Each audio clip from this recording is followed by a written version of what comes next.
All right, looks like we are good to go here. Starting up a couple minutes early here at Landrum High School for the JV matchup between the Landrum Cardinals and the Chesnee Eagles. Varsity is going to throw their first pitch around 7:30 from what I've heard, give or take a little bit depending on how long the pregame festivities go on. And to my knowledge, this one is going to be played right up until 7 p.m., whereas again, I'm sure you guys know the drill by this point. Varsity or JV will be forcefully removed from the field so Varsity can start warming up. They get 2 hours exactly, and then they're gone. Varsity's got to start getting ready. So we will get in as many innings as we can. And the Landrum JV boys hoping for some better luck than what the varsity softball team had last night. Lost that game to Chesnee 13-2. It was a rough outing to say the least, but Landrum gave up a lot of runs early, and for the second half of that game, they really did kind of hang around. The margin of victory wasn't nearly as high through the last couple of innings as it was for the first ones. Landrum did hang around, did not get run ruled in that one, so hats off to them for making them go 7 innings. Though the JV girls did win their game, I believe it was 10-2. So pretty lopsided victories for both sides as we gear up for what will be the third game we have streamed against Chesnee this week. And it looks like we are ready to roll right here, 4:57 p.m. So again, a couple minutes ahead of schedule. Kohan Orr up to bat for the Eagles. Pitching today for the Cardinals is going to be number 8, Cole Johnson.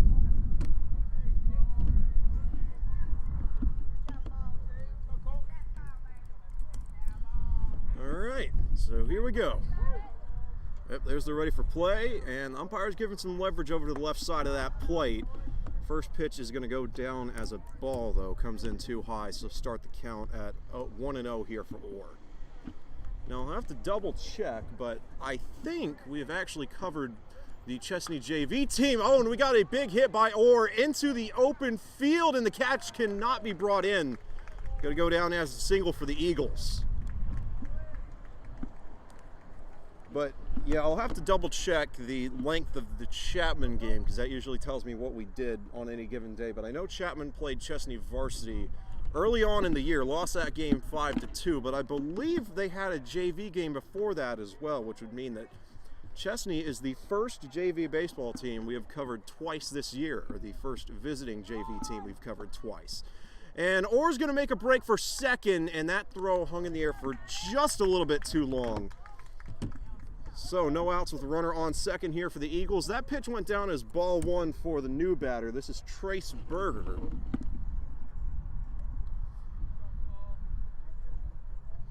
And now Johnson taking his time. I think he might be getting some signals in. Yeah, Titus Pore behind the plate, and I think he was getting a handful of signals, it looked like, over to Johnson. Time is called, but looks like we're ready to go now. Waiting on pitch number 2 from Johnson to Berger. Here's the throw, and Berger does get that bunt off. Pore comes up to make the throw and sails it way over first. Chesnee is going to score. And man, Berger just totally got in the passing lane there. They would have had to throw it right through him. So Chesnee strikes first, and in a heartbeat, 2 batters already got 1 run on the board. And again, I'm not sure quite how well it came through on the video stream, but because Pore got that ball instead of the pitcher, and because it was so close to the plate anyway, it was going to be a really awkwardly angled throw over to first, or otherwise they were just going to hit Berger. He was right on the line where they were going to end up throwing that. And likewise, Pore kind of had to drop that one in the bucket and sailed it, and it ends up as a double for Berger and goes down as a run for Chesnee. First pitch for the new batter goes down as a strike. This is Jordan Fitch, whose name does sound familiar. I'm not sure if it's from basketball or baseball earlier in the year. And pitch number 2 to Fitch goes down as a strike, low into the outside, but Johnson able to sneak that one in. Coming up on pitch number 3 now, 2 strikes, no outs, and a runner on second here for the Eagles, up 1 at the top of the first. And got a big hit. That one is way out there. And, oh, he caught that! Oh, man! What a grab over in left field. And Landrum does get that first out. I really thought that one was heading over the fence. That had some serious hang time. But again, like that first throw over to second, hung in the air a little too long and gave Landrum a chance to snatch that one out of the air. Lance with the grab on that one, so Landrum does notch their first out. Up to bat now. Well, not getting a chance there. That one goes off to the side. Start the count at 1-0 for Daniel Weiss, whose name I know I remember. That one has jogged in my memory, but again, I can't quite remember if it's from basketball or baseball. I want to say baseball. And Weiss's second pitch goes down the middle, but comes in a little high. Count's going to move to 2-0 as we gear up for pitch number 3. Berger he's been kind of in limbo over on second. Hasn't really been playing that far off. Just kind of waiting on something to happen, I suppose. Here's pitch 3, and that one is going to go down as ball 3. Comes in high again. 3-0 count.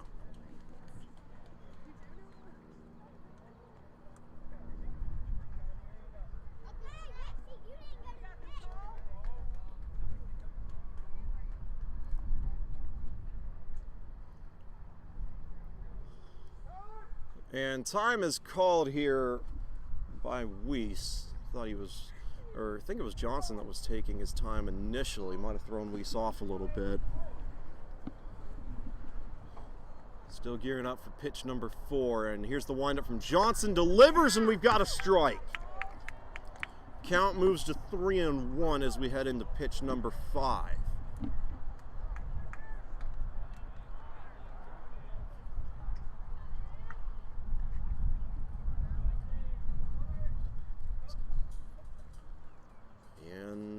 Johnson eyeing second. Now we've got the throw, and that one's going to go down as ball 4.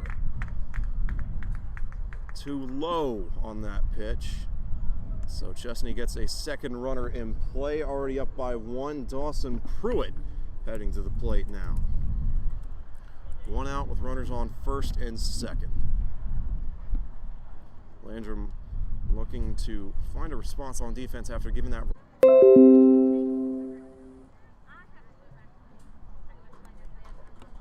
Right, and I'm really not sure what caused that connection issue. We have had them all week since the Woodruff game over at Chapman. I think we're about ready to roll, and we've got a pop fly heading over to first base. Out is made, so that's going to be the third one for the Landrum Cardinals. And we will gear up for the bottom of the first inning. Again, apologize for those technical difficulties. Really not sure what caused them there, and not sure what's been causing them all week, but we have been we've tried just about everything at this point. So, Landrum down by 2, but going to have their first chance to notch some runs here in a moment.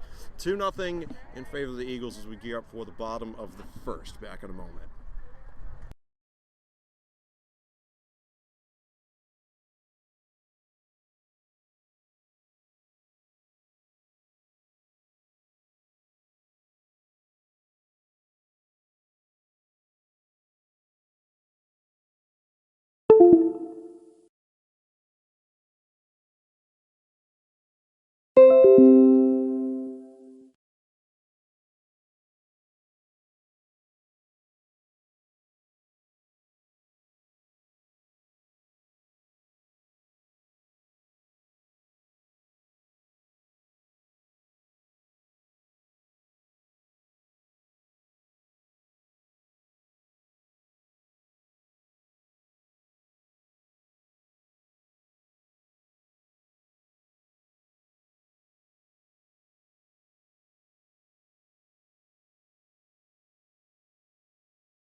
All right, it looks like we're ready to roll. Tucker Johnson is going to be on the mound for the Eagles here as we gear up for the bottom of the first inning. Wesley Shipman will lead off for Landrum, trying to come back after going down 2-0 by way of a couple of throws that just went wide there in the top of the first inning.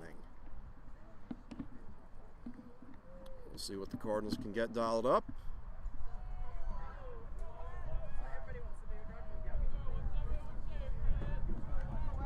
And now waiting on the first pitch from Tucker Johnson. Here's the throw, and Johnson throws a strike there. Shipman unable to connect. Middle.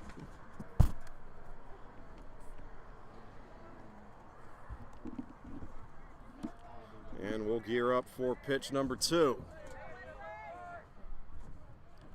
Shipman, oh, that one goes down as a strike too, off to the inside, but again, that umpire has been given a little bit of leverage to that side of the plate. You can tell just by the way he's lined up, he is offset. I've seen a couple umpires do that in the past couple of days.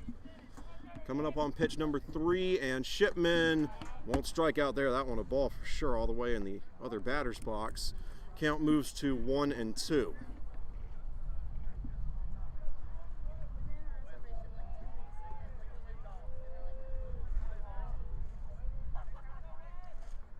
And Shipman strikes out.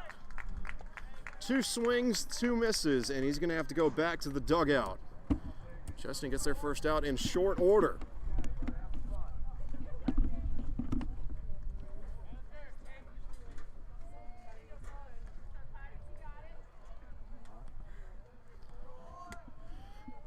All right, and Johnson throws, got a foul ball here for Titus Porre, the catcher for Landrum. His count's going to start at 0-1 as well.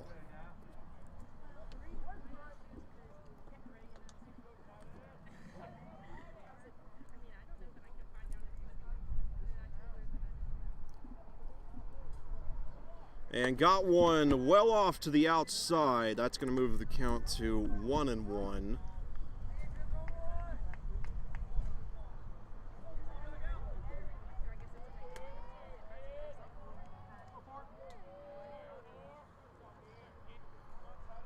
And, whoa, that one gets loose, but no runners on base for Landrum. Can't really make anything of it.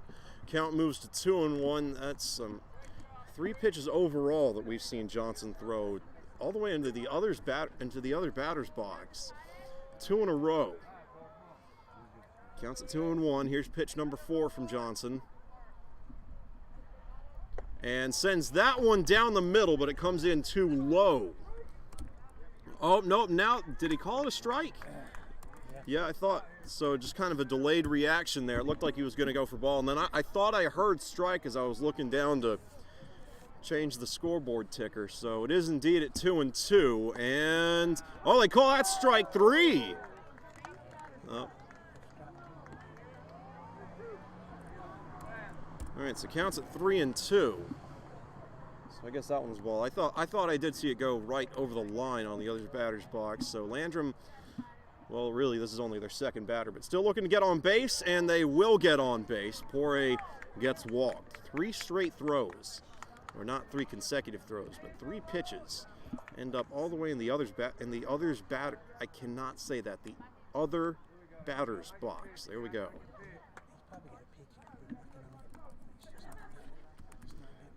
All right, so reset the count here. Up to bat now is Jack Clark, number 3. In the meantime, bringing in a courtesy runner, Peyton Morgan, over on first now for Porre.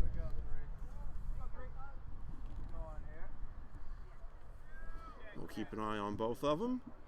And Johnson, oh no, I think Clark called time, and he's getting a couple of signals in from the third base coach. All right, looks like we're ready to roll now.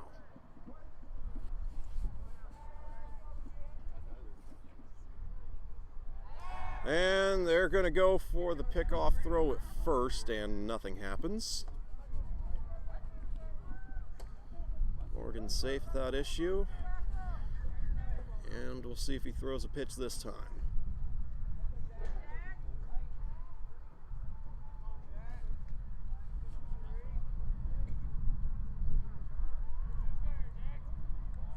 And Clark shows bunt. Kind of bails out of it there at the end, but didn't have much of a chance of getting that one anyway. Start the count at 1-0. Having another pitch and go off to the outside.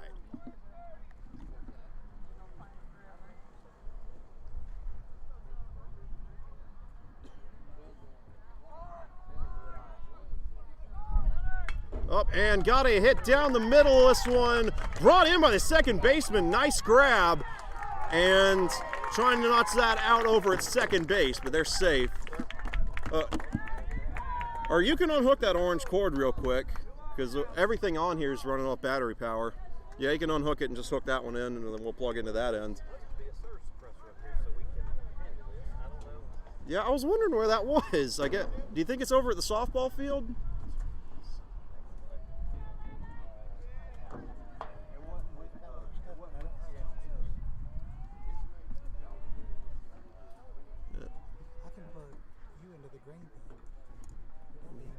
Yeah, I think we got enough to spare. Sorry about the miscellaneous chatter. Coach Gentry came up here and is on the hunt for a power strip. That's what they call them. Had one yesterday at the softball game. I saw it with my own two eyes, and I guess it's still over at the softball field. I think they're playing today as well, or I at least saw the team practicing. So the power strip that's usually around here, nowhere to be found, and so we got to come up with a solution for that. In the meantime, runners on first and second for Landrum. Up to bat now is Beckett Driggers, and gets called for strike two there. So an 0-2 count here, only one out notched by the Eagles so far.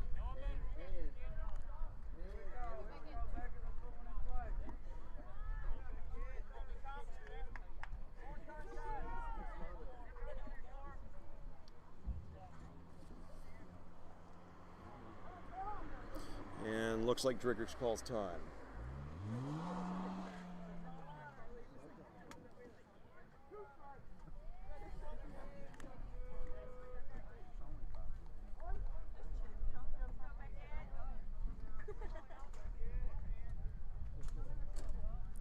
And got a foul ball. This one has some serious hang time. They're going to try and make the grab, and the catch is made. Just off screen, but they did end up grabbing that one. Driggers is out, and Chesnee notches out number 2. Nice catch. Cole Johnson up to bat now. Still got those runners on first and second. It feels like they've been there for a while. Chesnee was in that same situation as well there in the top of the first. Just kind of got over to second and then got stuck.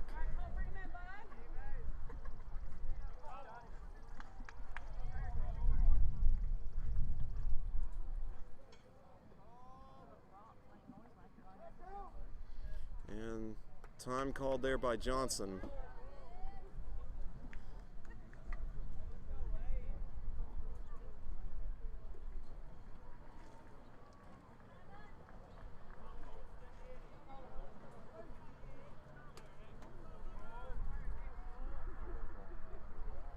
Man, I could have gone to the concession stand and gotten a drink there.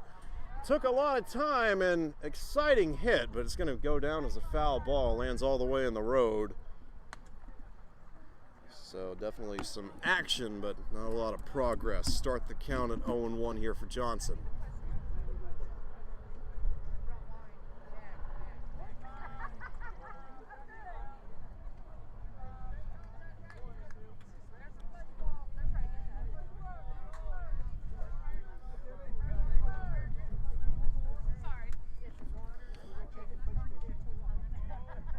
I'm going to start timing these things. And that one goes off to the inside. Morgan trying to make a break for third. That ball gets loose. And Landrum, it's going to be a close call, and Morgan's got it. Wait, oh, never mind. So, trying to make a break for third and got out. So, the run over at home will stand. Landrum will go no further than that. Cardinals biting off a little more than they could chew there. So 2-1 in favor of the Eagles as we gear up for the top of the second inning. Again, you saw how much time Chesnee was taking between those pitches, and I guess that's just how they coach them, because we saw a lot of that during the varsity game against Chapman as well. Like, I guess they're just one of those teams that really likes to make sure they have every box checked. So, I don't know, but we are on a time limit here. They're going to boot them off the field at 7, so I suppose the Eagles do need to keep that in mind. So we'll move on. Top of the second coming up. Landrum down 2-1.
All right, we're back.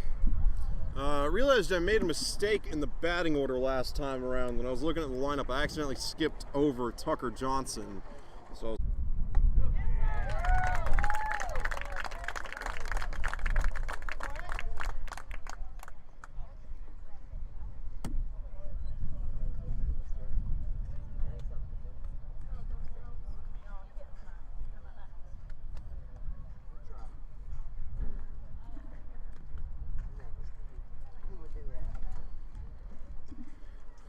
well, it looks like it's back now. I've got absolutely no idea what happened there.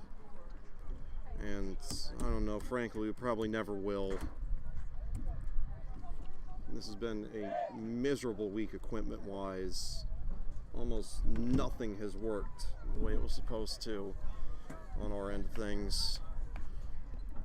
It does look like that Landrum was able to get out of the top of the second without surrendering any more runs, so we will head into the bottom of the second now. We'll take a break and just pray that nothing goes wrong, I suppose. Back in a moment with Landrum still down 2-1.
Alright, so here we go. Bottom of the second inning, and looks like Cole Johnson is still on the plate. Yeah, because he technically didn't get out last time. It was an out over on third base that really didn't have anything to do with him. So count's going to start here at 0-1. Johnson getting a second crack at it. Landrum down 1-2 here in the bottom of the second.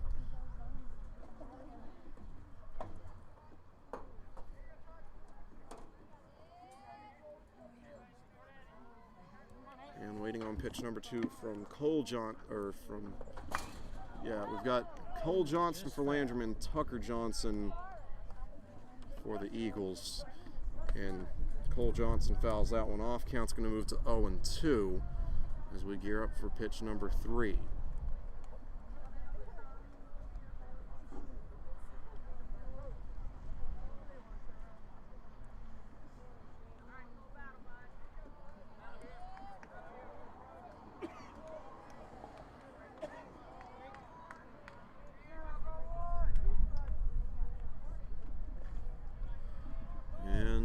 All right, 2 strikes. Here's pitch number 3, and that one hits the dirt. Going to be ball 1 for sure.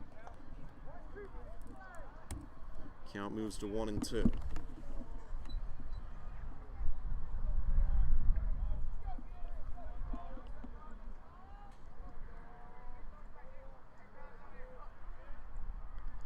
And, oh, that one hits Johnson in the helmet. Yeah, Chesnee has sent a ton of pitches over into the left side batter's box. Again, I don't know if Johnson's trying to get some kind of pitch dialed in or if it's just an issue with his release, because it does have kind of an odd angle of attack, but he has sent a ton in that exact same spot, and it really bites Chesnee there. Landrum gets a runner on base for free. Johnson looks like he's okay. And up to bat now is going to be number 11. This is McPeters. And there's another one off to the left side. Or to the right side, I should say. Could be Johnson's left. 1-0 count to start.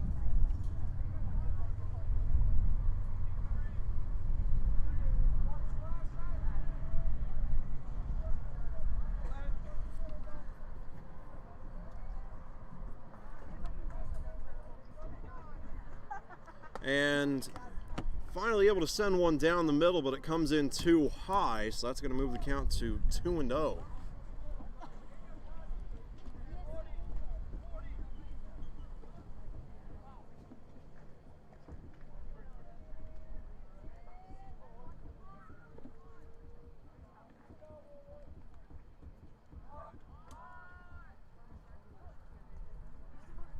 And got another one down the middle, and Johnson's finally able to cross the threshold and get that first strike.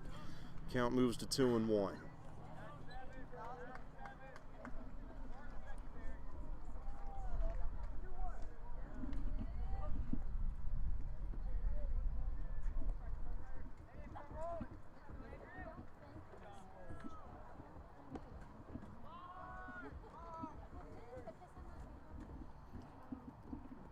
And got a hit. This one heading towards center field. Can they make the grab? No! That ball is loose. And it's going to go down as just a single, but a big hit there by the Cardinals. McPeters makes it over to first base.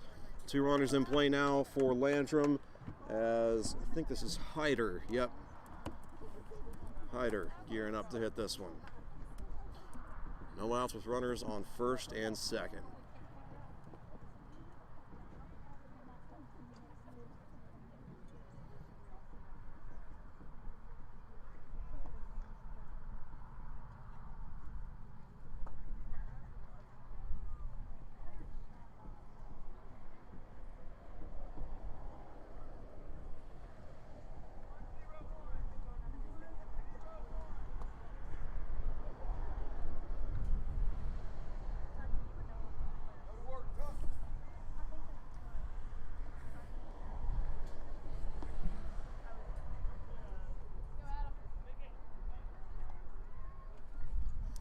Alright, so looks like everybody's gotten everything sorted out.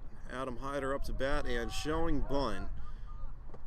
And I think he was going to back out of it, but that one goes way off to the other side. Start the count at 1-0. Nice grab there by the Eagles catcher.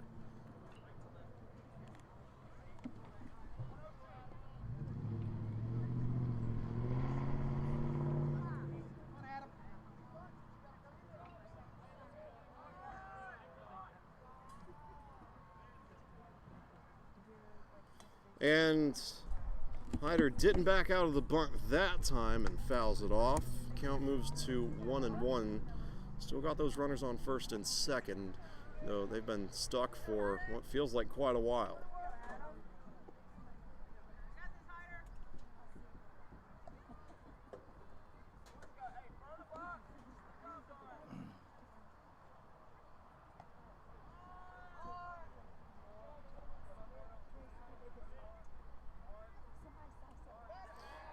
And they're going to throw back to first, and you're not missing anything there.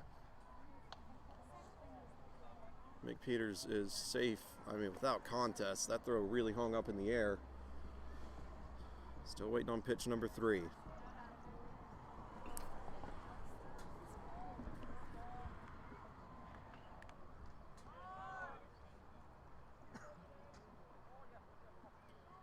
And that one's going to go down as a strike, and an out is made over at third base.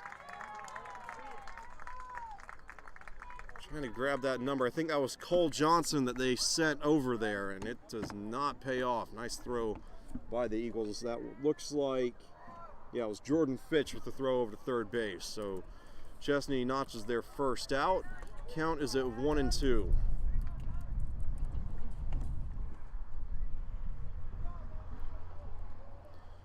Waiting on pitch number 4 to Hyder. There's the throw, and that one curved back in a little bit, but not quite enough. Count moves to 2-2.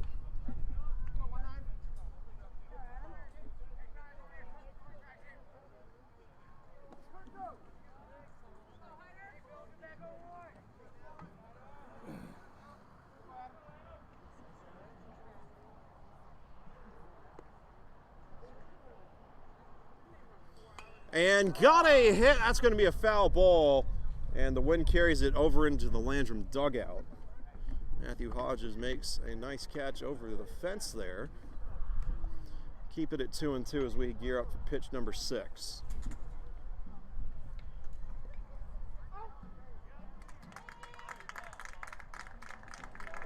See that? They called him out because the kid in the dugout caught the ball. He can't touch it. Oh, that's, I'm not going to lie, it's kind of a lame rule. If it's a foul ball, let the kids catch it. So Landrum fails to navigate the red tape on that one, and Hyder gets sent back to the dugout. And up to bat now is going to be number 6. This is Foster.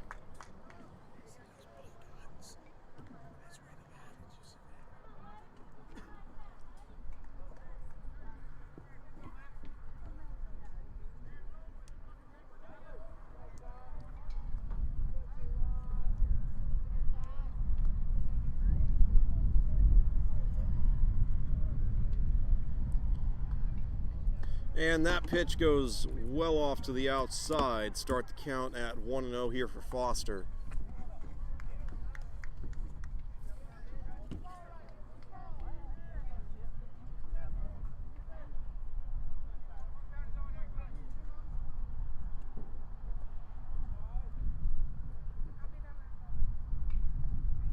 All right, and there's the throw. Got a swing and a miss. And that's going to go down as strike 1. Count moves to 1-1 here for Foster. 2 outs and a runner on second. Landrum still down by 1.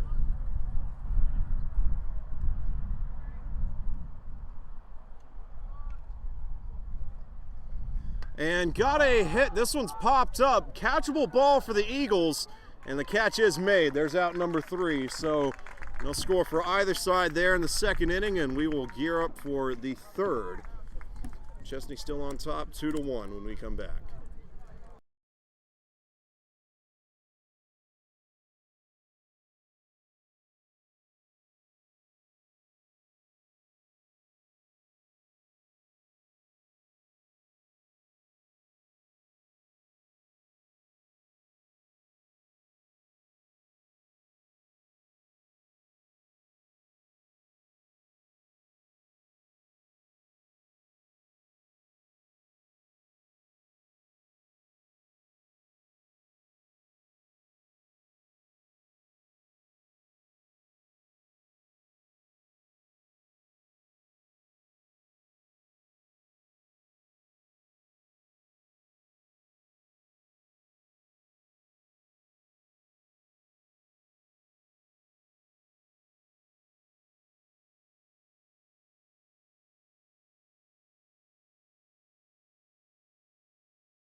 And here we go. Chesnee is back to the top of their lineup here to kick off the third inning. Cohan Orr at the plate. Cole Johnson on the mound for Landrum.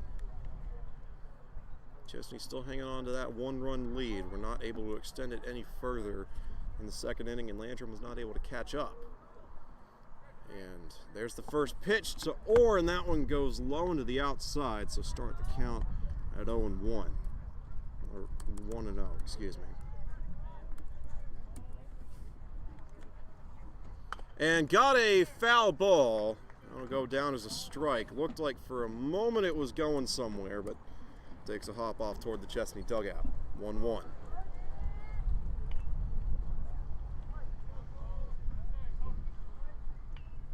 And got a hit right down the line over to third base, and a long throw, but the catch is made at first.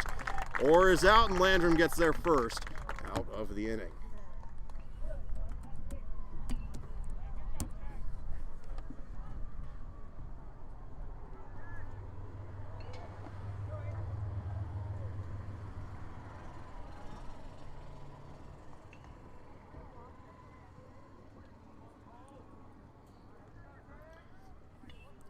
And got a pitch right down the middle there from Johnson, or maybe a bit off to the inside, but still well within hitting range. Start the count at 0-1 here for Trace Berger. And that one hits the dirt. Count moves to 1-1 following that pitch.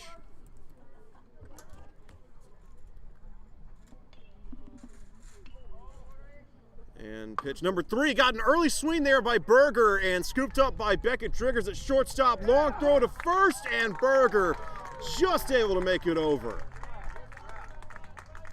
Yeah, Driggers was way out in the field. He was, I think he might have had his back foot in the grass. He was playing way off. And it served Landrum well, because that one otherwise probably would have gone into the open field, but Berger was able to get a single out of that one. Jordan Fitch up to bat now, 1 out and a runner on first.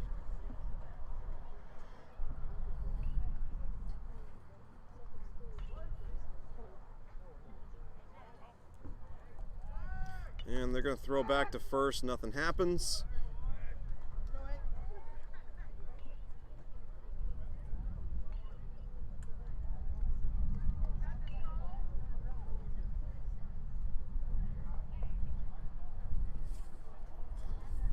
So here's the first pitch to Fitch, and that one goes off to the outside. Berger makes a break for second, and that throw kind of floats off to the right-hand side.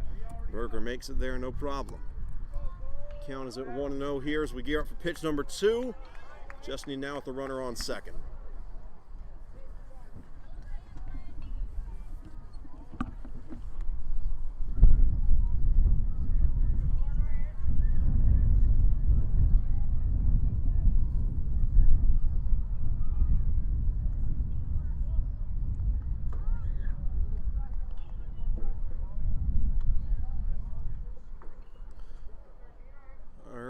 And that one hits the dirt. Count moves to 2-0.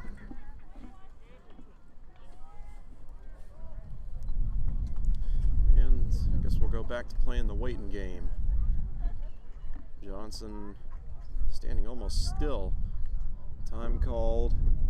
I think that was Fitch. And looks like he's got it sorted out now. Here's number 3. Nope, still eyeing second. Now winds up. There's the throw, and oh, safe over at third. Berger able to steal that one. So 2 stolen bases there for Trace Berger, and Chesnee now has a runner in scoring position with a 3-0 count.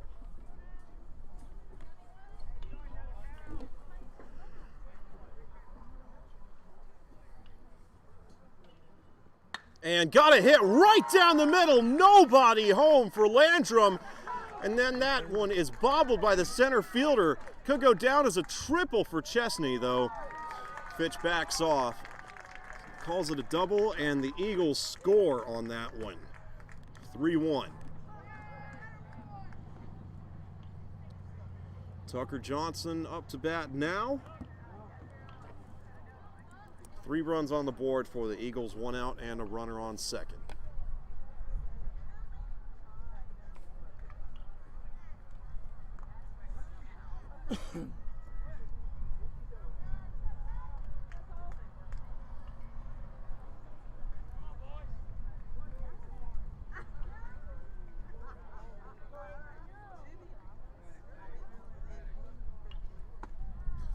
And that one's going to go down as a strike from Johnson, so a good way to rebound after giving up that big hit.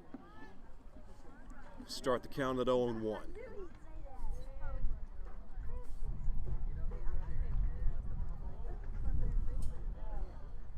And that one kind of tapers off to the inside at the end, so count moves to 1-1 following that ball thrown by Johnson. And now waiting on pitch number 3.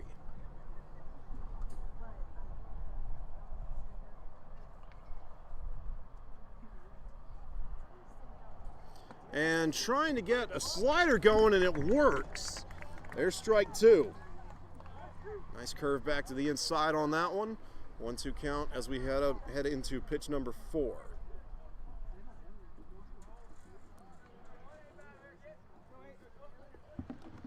And cannot get it going that time. Count moves to 2-2.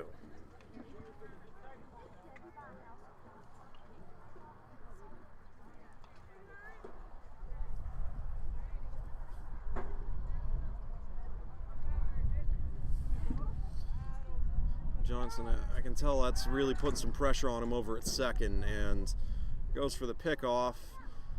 Able to slide back into place is Fitch, but I think that's making him a little nervous. He has really been eyeing second base for the past couple of plays.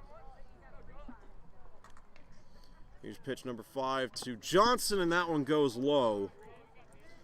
Count moves to 3-2.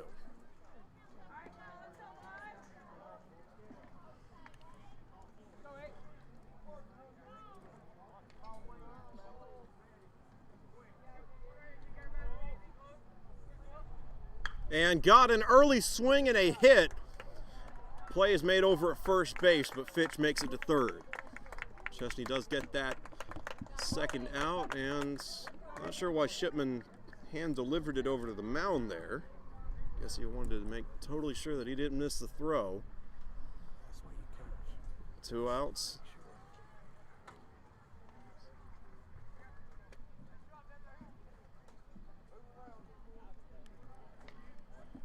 Daniel Weiss up to bat now. And time is called.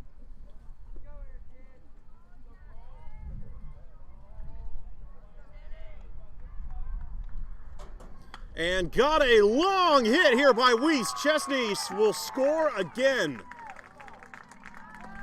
Goes down as a single and an RBI. Jordan Fitch makes it home.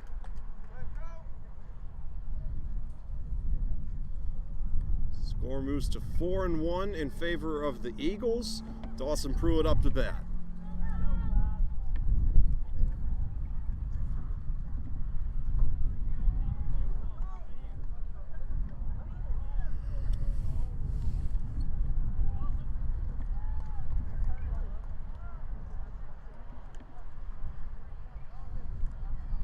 And they're going to go for the pickoff move over at first, and nothing happens.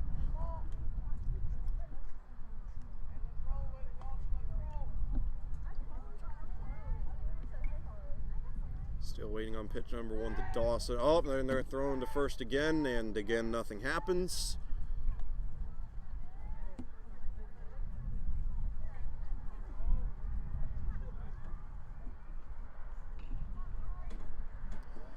And that first pitch is going to go down as a ball. Down the middle, but comes in a little bit too low. Start the count at 1-0.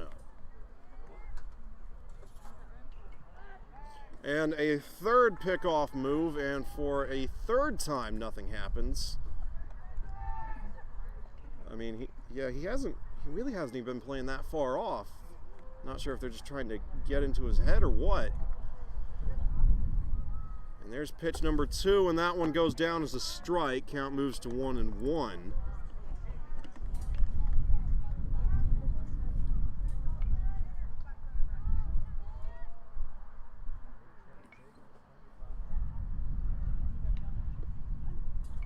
So here we go. Pitch number 3, right down the middle, early swing, and Pruitt misses. Count moves to 1-2.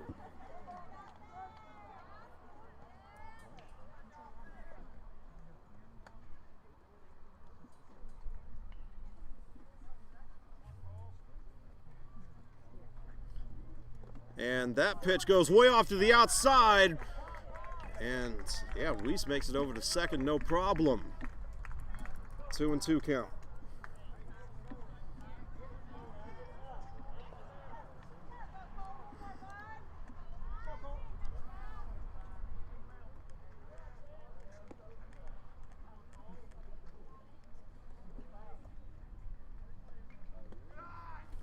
And make it 3-2.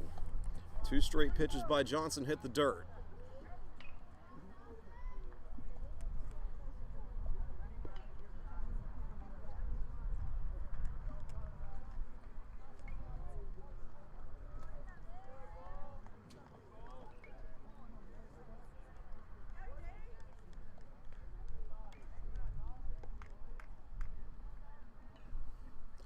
And that one goes in high, so runners on first and second now for the Eagles. Pruitt gets walked, and Austin Bradford will head to the plate.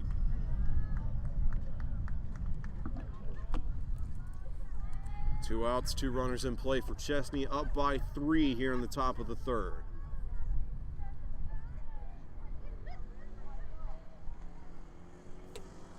Yeah, whoa, that one hits the dirt as well. And Chesnee has a runner in scoring position now. Start the count at 1-0 for Bradford.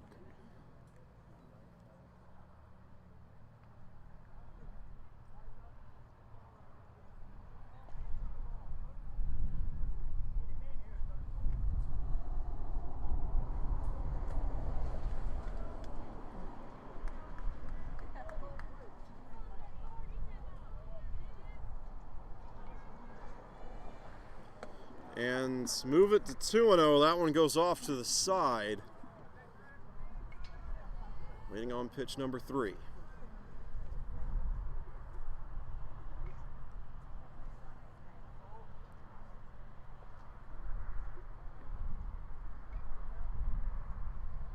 And that one goes off to the other side. Great dodge by Austin Bradford.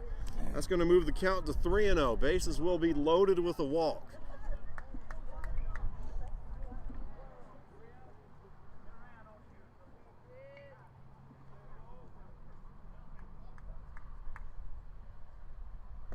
And there's strike 1.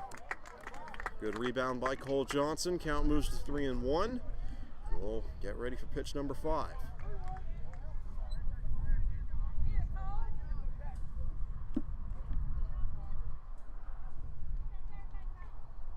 And that one comes in way high. And that'll be another walk there for the Eagles. Bases loaded for Chesnee. Aiden Green up to bat.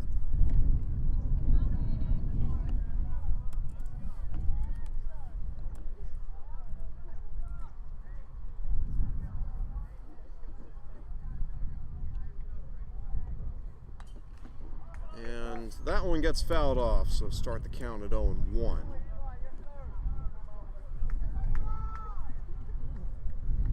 Landrum's defense needs to find a stop here.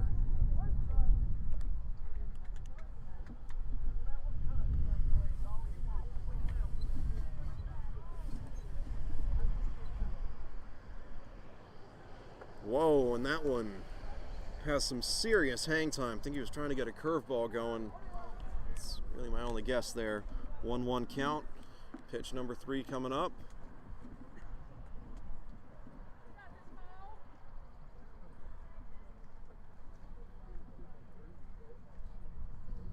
And that one goes down as a strike. So Johnson got a chance to get the defense off the field here. Just needs one more pitch, but he has had accuracy issues over the past couple of batters. Here comes number 4.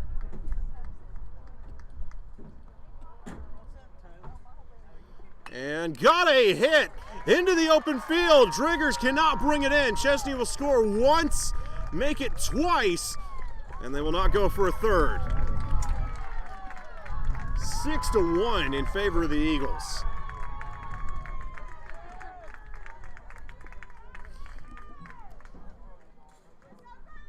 Two RBIs there for Aiden Green and Eli Henderson up to bat.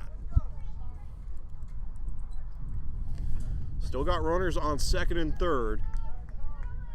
Time is called by Landrum. And I don't know, I think they might be pulling Johnson.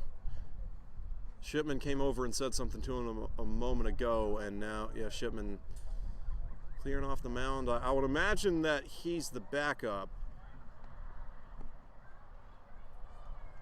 Though it looks like they're calling somebody else from the dugout now, or at least calling to it.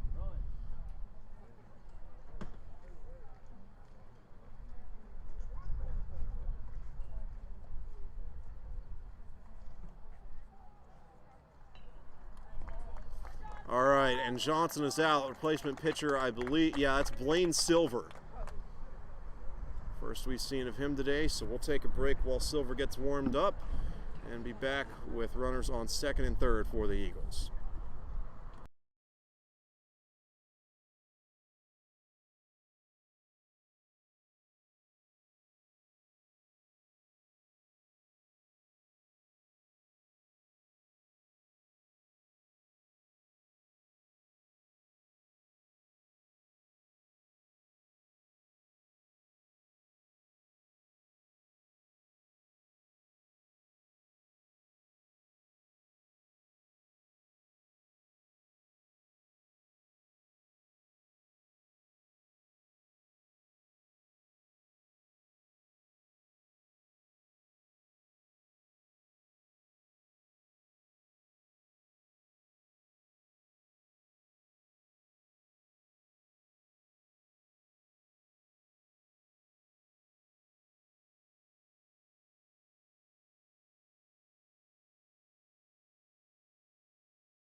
All right, 2 outs with runners on second and third for the Eagles. Landrum's down 5-1, or by 5, scores 6-1. And this will be the first we've seen of their newest pitcher, Blaine Silver, on the mound in relief of Cole Johnson.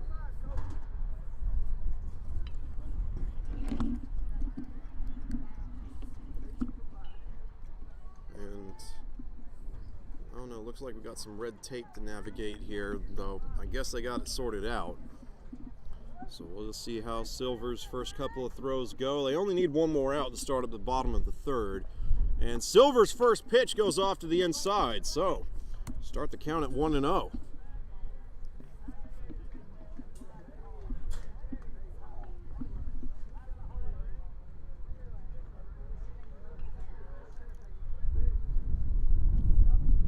And got a swing and a miss. 1-1 count now. That pitch delivered right down the middle.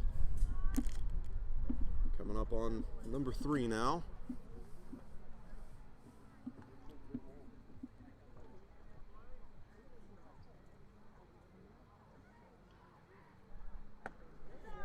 And that one is going to go down as 1-2. 2 strikes in a row thrown by Silver.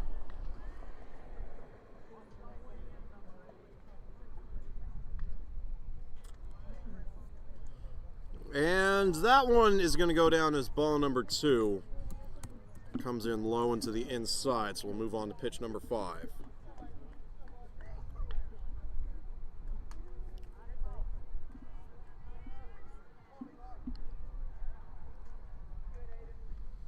And got a foul ball, so we'll keep it at 2-2 and move on to pitch number 6.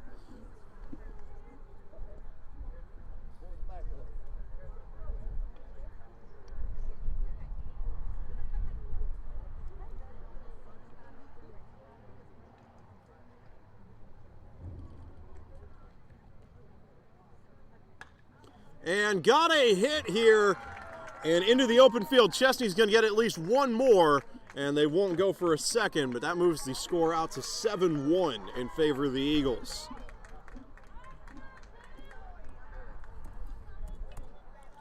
Took 6 pitches, but the Eagles able to get one more hit in. Silver was looking sharp, not quite sure what happened there, just kind of fell off the rails. We'll see if he can get it back together. I think Chesnee has rolled their batting order in this inning.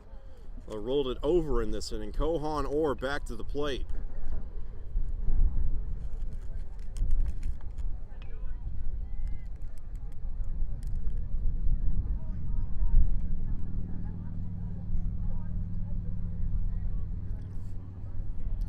And Silver's first pitch goes high into the outside, so the count's going to begin at 1-0.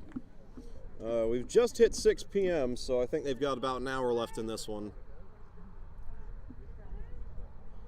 Again, the varsity game going to start up around 7:30 to my knowledge.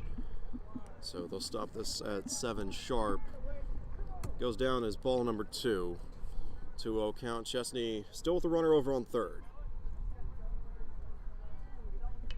Got one on first as well. And that one goes down as a strike from Silver. So he's starting to catch back up in the count. 2-1 as we gear up for pitch number 4.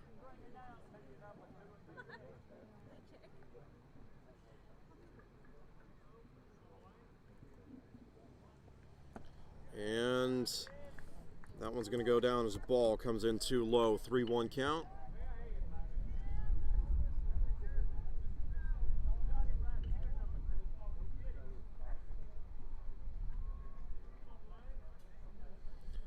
And there's strike 2. So here's pitch number 6. 3-2 count. Runners on first and third for the Eagles.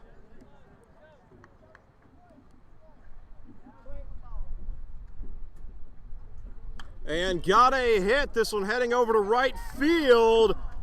And that one is live. Stays in the line. Oh, and they call it a foul. So keep it at 3-2. Everybody going to have to get back into place after that one. There was a lot of running from both sides. And we'll gear up for pitch number 7. Count still at 3-2.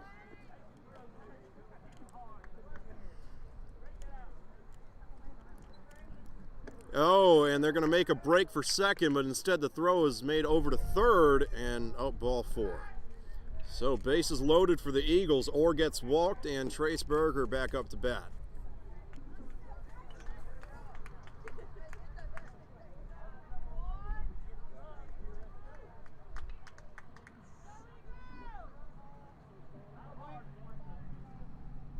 And Silver throws a strike there. Start the count at 0-1 for Berger, unable to connect on that one.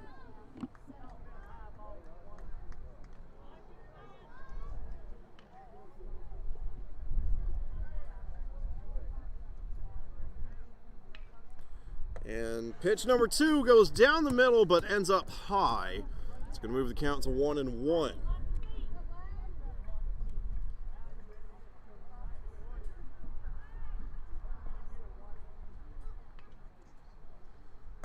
That one comes in high as well.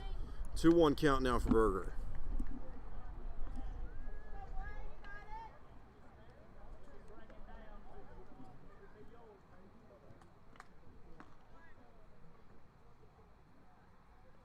Waiting on pitch number 4 from Silver, and that one goes too far to the inside. 3-1 count. Chesnee is going to score with the walk. Bases loaded.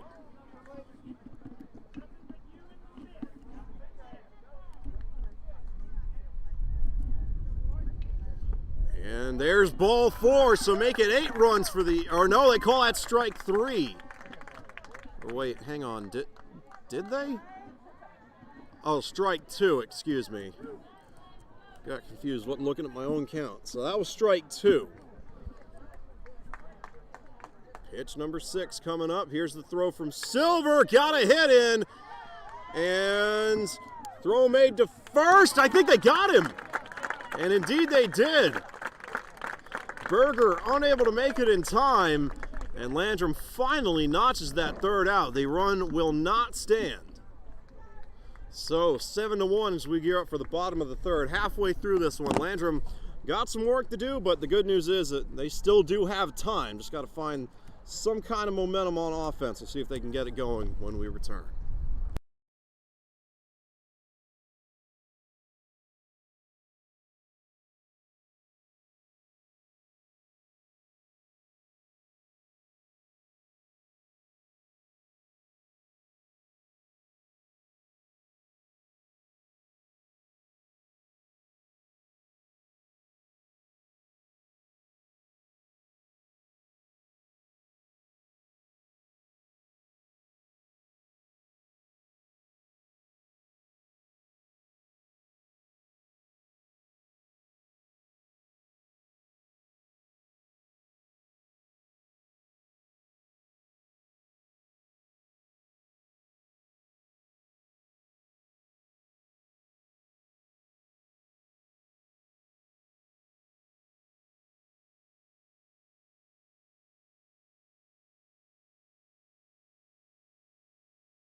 All right, we're ready to start off. Well, forgot to update the scoreboard. It is the bottom of the 3rd. Chesnee on top, 6-1 or 7-1 here in the JV game. They're up by 6. And Landrum, I got to double check the roster, but I think they still haven't even. Yeah, this is Kirby Gentry, batter number 9 in the rotation, so they still haven't even gotten the lineup rolled over yet. That first pitch for Gentry is going to go down as a strike. Tucker Johnson still on the mound for the Eagles. And got a hit by Gentry, and that's going to be a foul ball. Goes almost straight up and then lands in the grass just off to the side of the field. That's going to move the count to 0-2.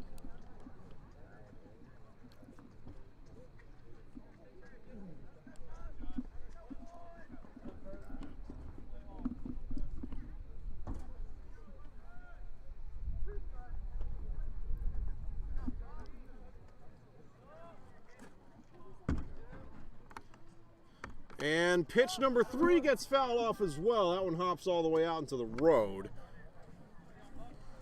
So keep it at 0-2. That's not going to stand on its own.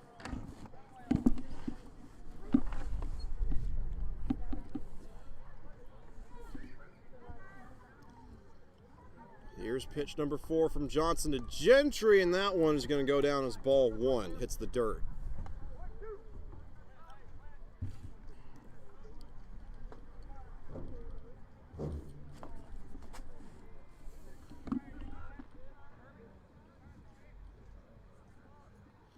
And got a throw to the outside here. I guess the commentator's curse works even when you're not talking. I was just thinking to myself that Johnson had gotten those throws to the outside cleaned up. He has sent a lot of them over into the right side batter's box. And it looks like that trend is going to continue and keep on going. 3 straight balls thrown by Johnson after he got up 0-2 in the count. So, man, this is going to be pitch number 7 to Gentry. Here's the throw. And Gentry fouls that one off, so we'll keep on going. Keep it at 3-2. Gentry has fouled it off 3 times.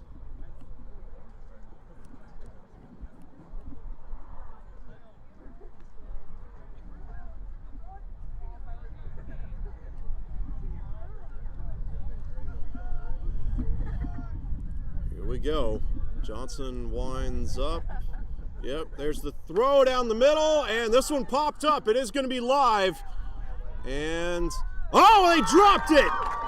Gentry makes a break for second. Wasn't quite sure where that was going to land. There were about 4 different Eagles all vying for that one. I think that was the shortstop that tried to make the grab. Would have been Dawson Pruitt and just dropped it.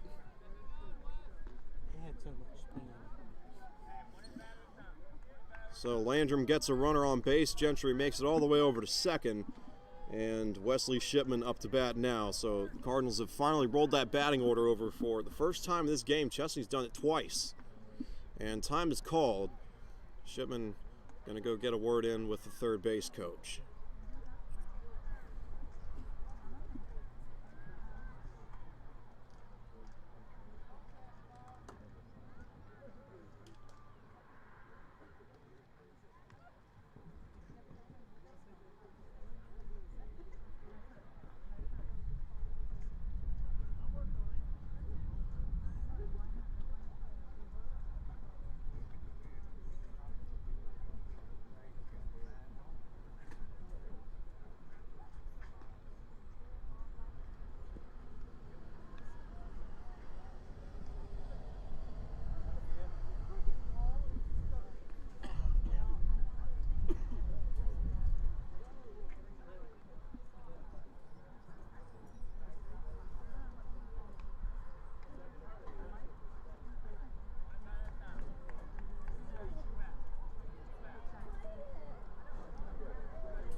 And got a hit toward the shortstop. Long throw to first, and it is made. Shipman is going to have to head back to the dugout.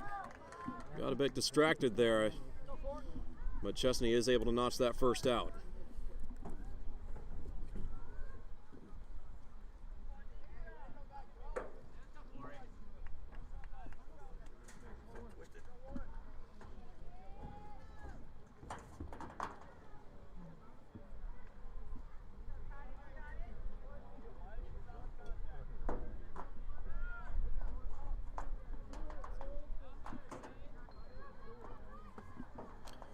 And that one's going to go down as a strike. Titus Poirier up to bat here for the Cardinals. Start the count at 0-1. Chesnee does notch that first out, but Landrum's still got Kirby Gentry over on second base. And I think Johnson's thinking about going that way. Instead, throws and gives up a hit. Poirier hits that into the open field. Going to be a foot race to first, though. And they got him. So Titus Poirier is out, but in the meantime, was able to advance Gentry over to third. So Jack Clark can have a chance to bring in Landrum's first runner in, well, at least what feels like quite a while. They scored in the first inning, but have not scored since.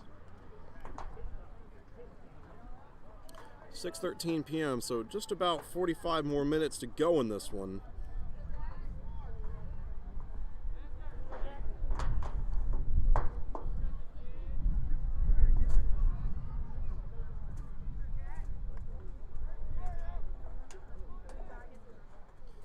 And that one comes in low. It'll be ball 1. Count begins at 1-0.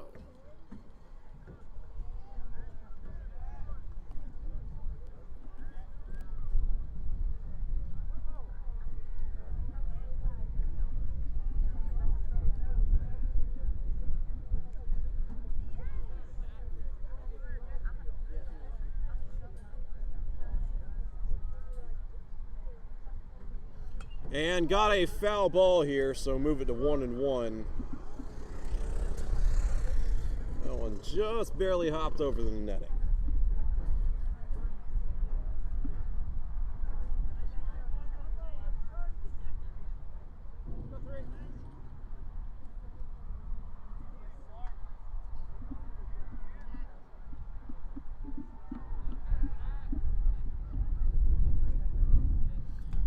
And I think he was trying to get a slider going there, but puts it too far to the outside. Count moves to 2-1.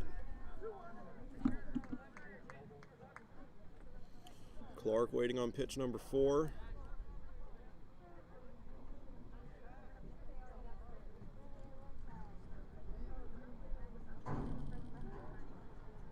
And got a hit right down the middle. And if Clark can make it to first, which he does, Landrum finally gets back on the board. Kirby Gentry makes it home. It's an RBI there for Jack Clark. And Landrum now has a runner on first as Beckett Driggers comes up to bat.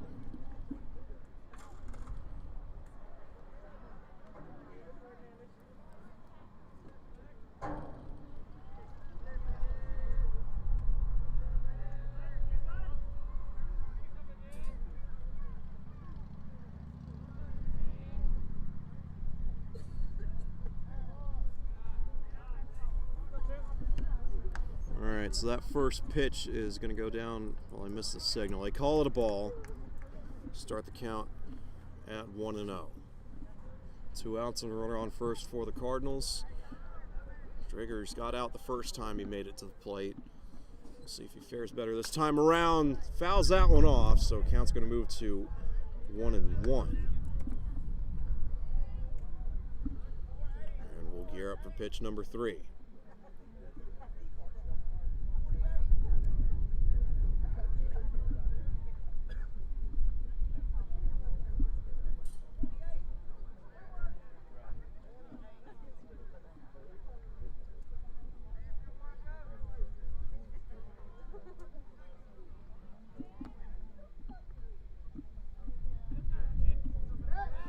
And they're going to throw back to first. Nothing happens. Clark is safe.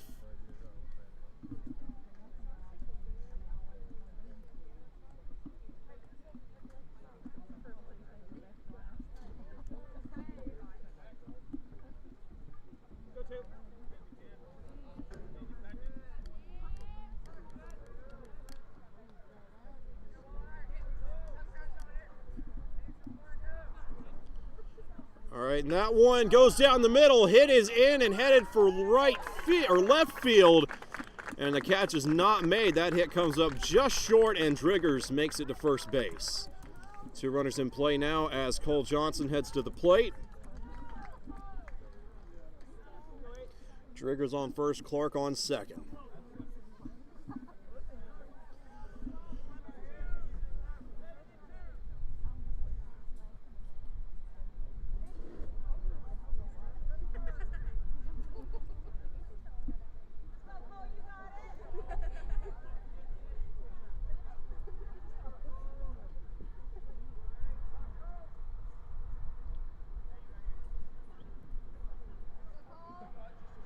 I think Johnson called time on that one. Still waiting on the first pitch.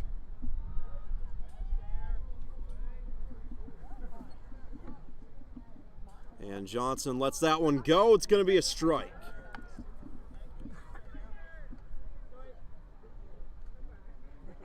Start the count at 0-1. Johnson started this game pitching, got pulled in the last inning in favor of Blaine Silver. Landrum still gave up 2 more runs after that.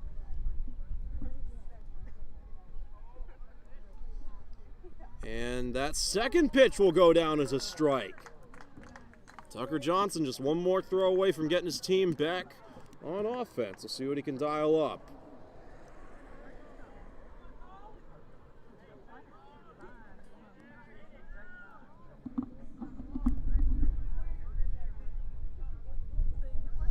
And got a hit, pop fly, heading towards second base. Oh, and the catch is made by the first baseman. Came out of his position a little bit. makes the grab, and Landrum leaves 2 on. So we're going to get ready for the top of the 4th. Landrum scores 1 more, but still a pretty big deficit to contend with. 7-2 in favor of the Eagles, inning number 4 on deck.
And we're going to start out the 4th inning by hitting Fitch with a pitch. That did not take long. Got a new pitcher in for the Cardinals. That's not Blaine Silver. Not Wesley Shipman either. I think that might be Jack Clark. I honestly didn't see him warming up, so I'll have to wait for him to turn around so I can get that number. Tucker Johnson up to bat now. No outs and a runner on first for Chesnee. And big hit over to right field. And they're going to just kind of check this down over to second base. Goes down as a single there for Johnson, but 2 bases covered by Fitch. And just like that, the Eagles are back in scoring position. Daniel Weiss up to hit now.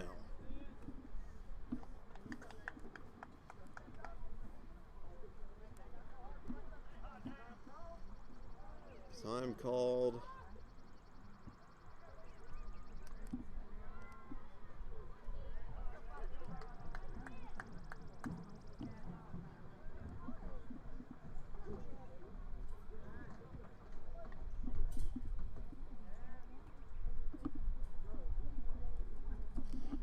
And got a swing and a miss there. Start the count at 0-1, and that is Jack Clark on the mound for the Cardinals. 3rd different pitcher they've used in just 4 innings now. Trying to find something to get this defense going. They have struggled so far. Pitch number 2 goes off to the inside. They're going to make the throw to 3rd, and Fitch is safe.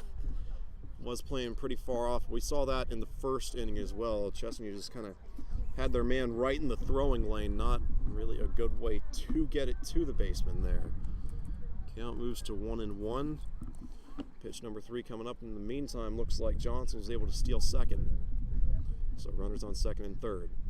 Here's the third pitch, and that one goes off to the inside. Count moves to 2-1.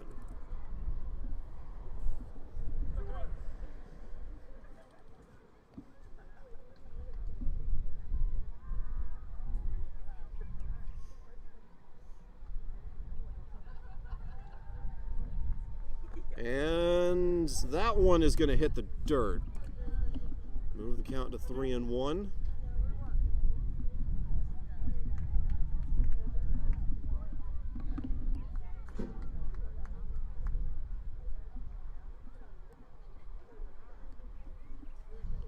And that one goes right down the middle. There's strike 2 from Clark. So we're going to gear up for a 6th pitch.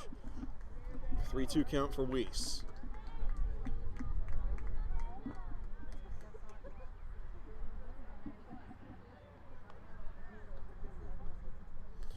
And that infield really cheating up here, and that's going to be ball 4.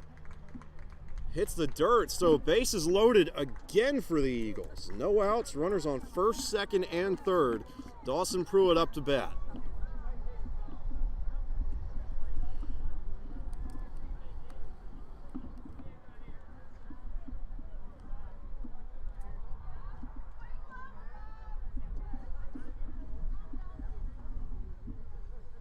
Pruitt lets that first pitch go, comes in high, and will count as ball 1.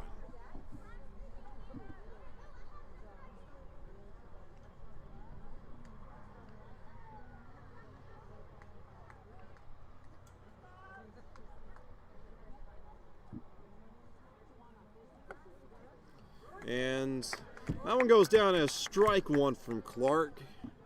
Move it to 1-1 though. Landrum got a long way to go. Still no outs notched by the Cards in this inning. Here's pitch number 3 from Clark. And that is going to go down as ball 2. So 3 pitches all right down the middle, but 2 of them have come in just a little bit high.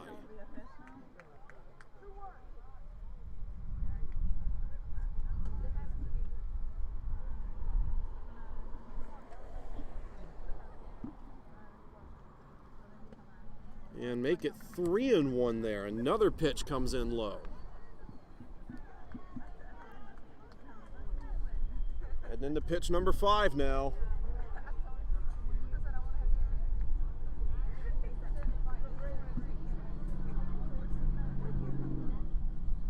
And that's ball 4. Chesnee scores. Back out to a 6-run lead. And Jordan Fitch makes it home.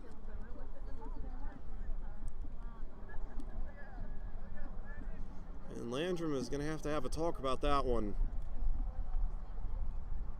Count was at 1-1, and then something went wrong. I don't know. Clark was looking good. And then just kind of got away from him, I suppose.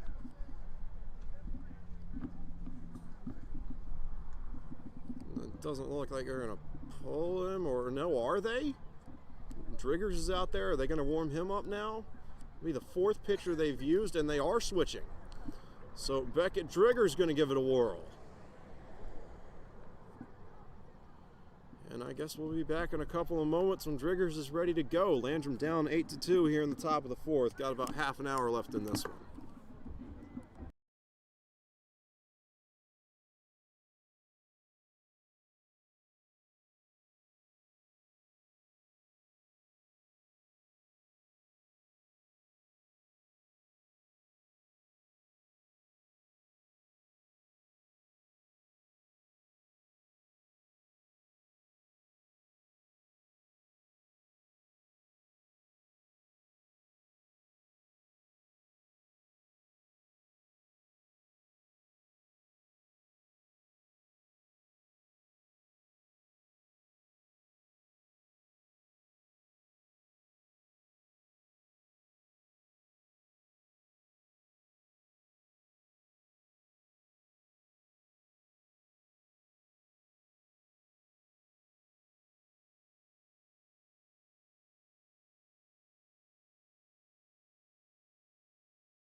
All right, so Drigger's getting put into a pretty unsavory situation here. Bases loaded, already down by 6. Got to throw your first pitch with 3 runners already in play. Austin Bradford up to bat. And here's the first pitch from Drigger. Whoa! That one goes way out there, and Chesnee will score, yes. That is number 11, Tucker Johnson, making it back home. He's safe, so just like that, make it a 7-run lead for the Eagles. Count's going to start at 1-0.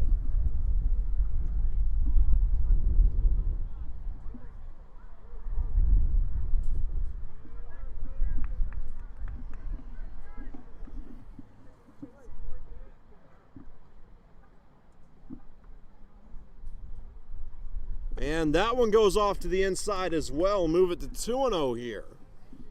Nice dodge by Bradford on that one.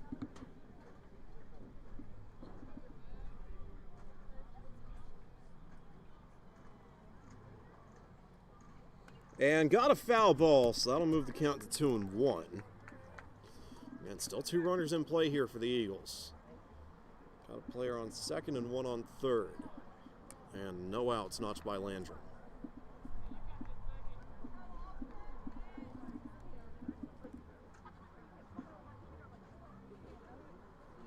And Drigger's put a lot into that one. Got a foul ball heading into the stands and lands in front of some of the fans. Count moves to 2-2.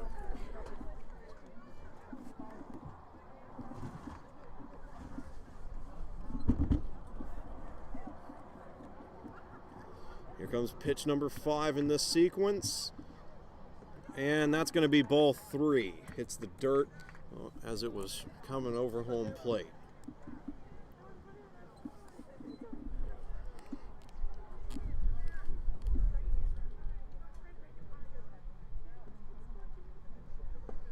And that's ball 4. Bases loaded again for Chesnee as Austin Bradford heads to first. Aiden Green up to bat now. Still no outs notched by the Cardinals.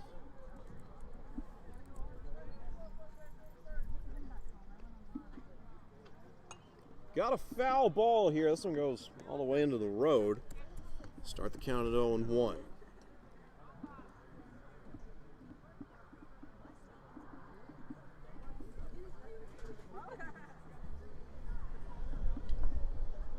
And, got a big hit out to center field.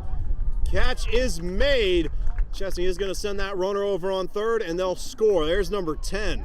In the meantime, 2 outs there by the Cardinals.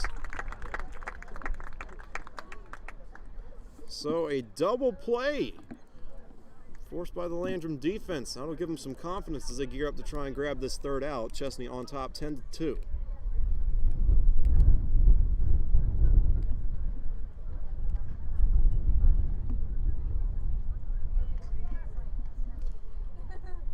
Two outs and a runner on third here for the Eagles. That's going to be a strike. Start the count at 0-1 for Eli Henderson.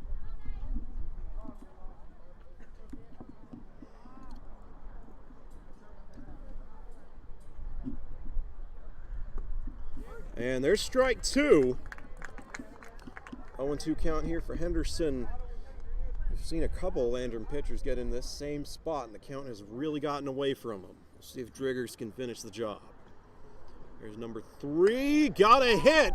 And this one into the open field. Chesnee scores again. And Green check that as Dawson Pruitt just strolls on over to home plate. 11-2. 2 outs and a runner on first for the Eagles. They've rolled the order over again. Kohan Orr up to bat.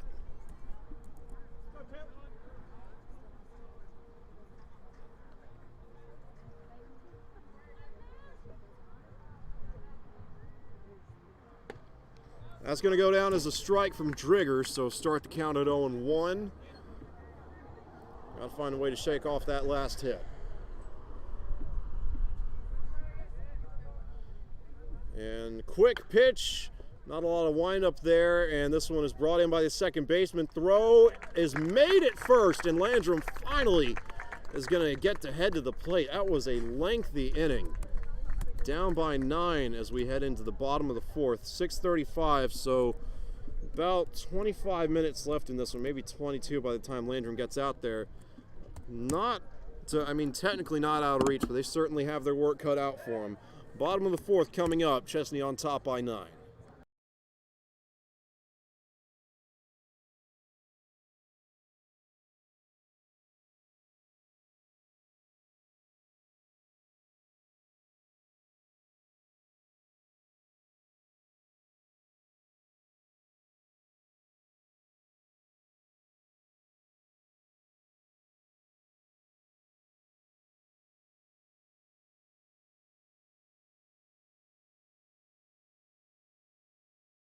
Looking around, reconnection successful, fingers crossed.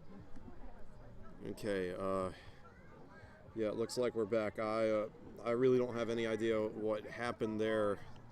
I guess we're lucky that it got sorted out before long. Got a foul ball here, and that one lands on the fence of the Chesnee dugout, so nothing really happens. Count moves to 0-2 for the Cardinals. Apologize, got a little sidetracked there, but we want to mention this now, and we'll mention it again before the varsity game. It has come to my attention that YouTube themselves, like the actual servers where the website is run from, have been experiencing some issues all week, which would explain some of the issues we've had. And especially given how diverse those issues have been, something going wrong on YouTube's end is really one of the only explanations we have left. But there have been a handful of reported outages all week on YouTube's end where it goes down for several 100,000 people at a time. And while they do get that sorted out in very short order, it has affected our streams this week and will likely affect the streams moving forward tonight. In the meantime, got a strikeout notched by the Eagles. McPeters is going to have to head back to the dugout. And up to bat now is Adam Hyder. 1 out, no runners on base. It is 6:39 p.m., so I don't think they're going to call this one unless Landrum has a really, really long at bat. We will more than likely see the 5th inning and the bottom of the 5th, I would imagine, at that. And Hyder's first pitch goes off to the inside, started at 1-0.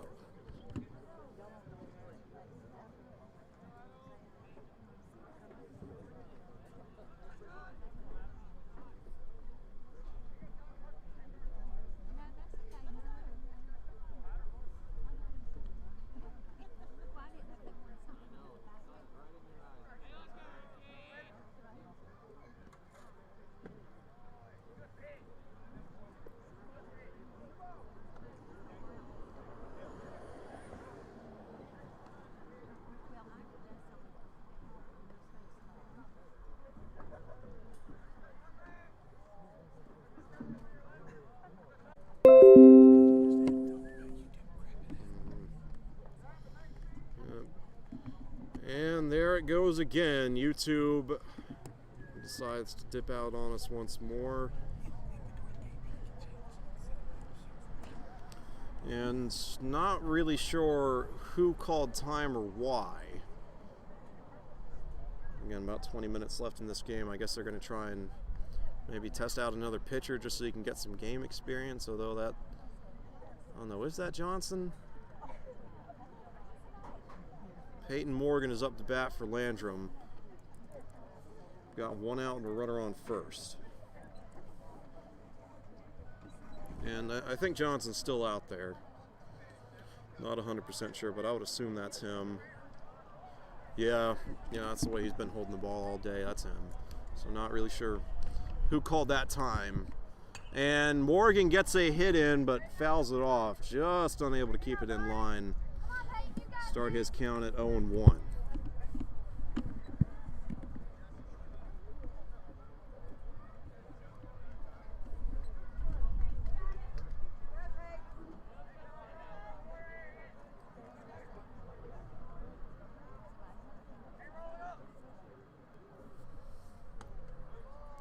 And that one goes off to the side. It'll be ball 1 from Johnson. 1-1 count here for Morgan.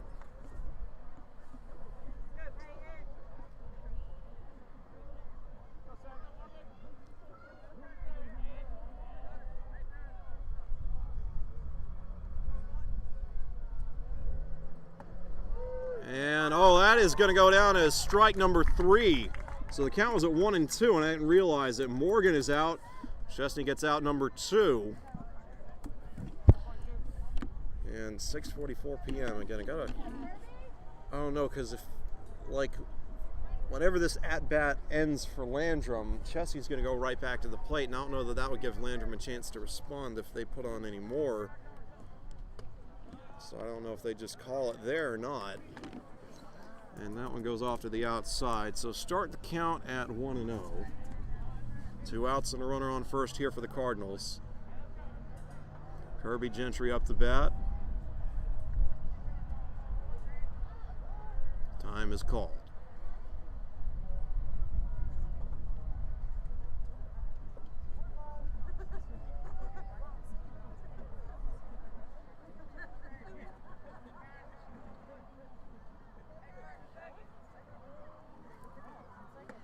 And that one is going to go down as a strike.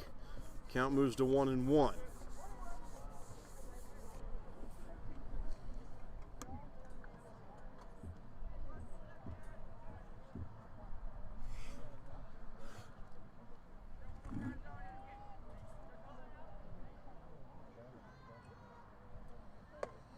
That pitch comes in high. They're going to throw back to first, and that one actually goes wide. So the count's going to move to 2-1. And can't quite tell who's over there, but he is safe. And we'll gear up for pitch number 4.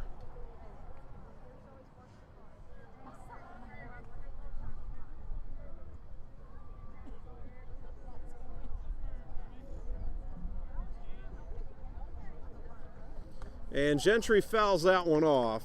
Count's going to move to 2-2, so Chesnee got a chance to get off the field.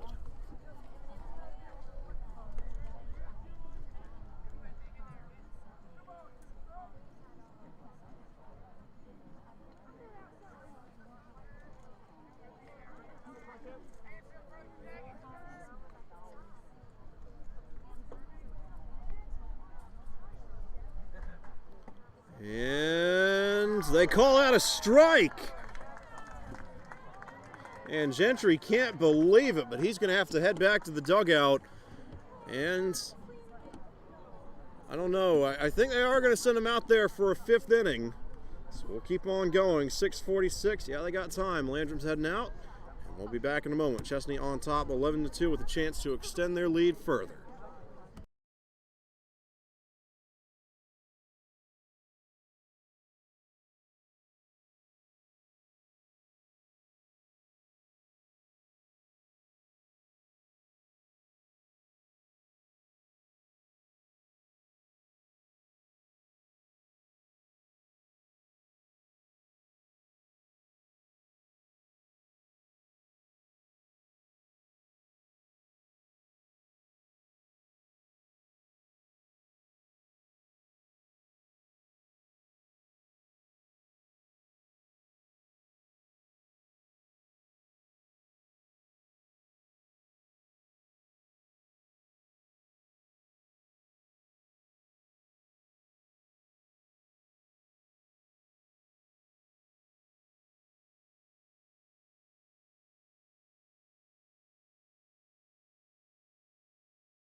All right, so here we go. Top of the 5th inning. 12 minutes to go until 7 o'clock, at which point they will shut this game down almost immediately so Varsity can start warming up. Not sure that Landrum is going to have another trip to the plate. It all depends on how fast they get Chesnee off the field here. Last time around, it took them quite a while, to say the least. Down by 9, and Chesnee looks like they're bringing in the reserves now. This is number 6. It's going to be Noah Kimbrell.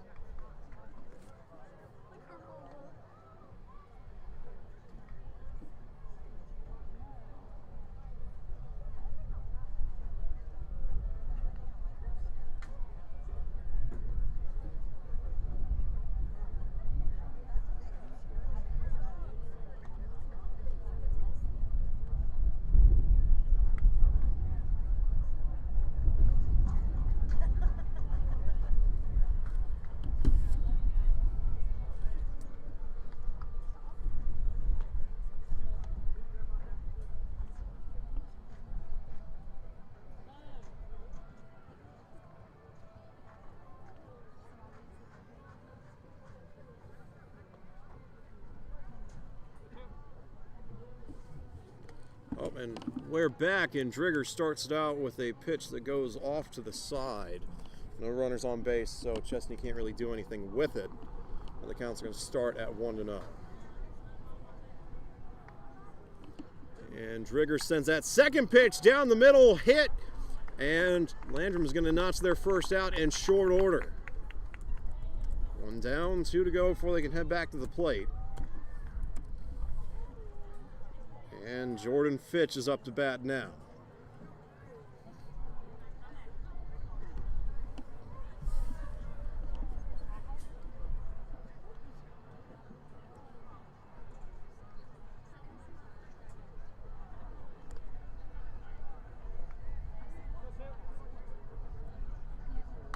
Whoa, and got a foul ball. That one dangerously close to the parking lot, but it lands in the grass.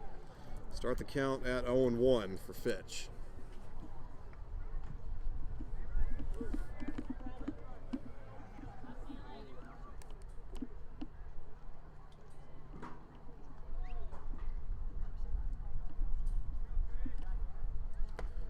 And got a strike from Drigger, so that's going to move it to 0-2. 2 strikes, 1 out, and no runners on base.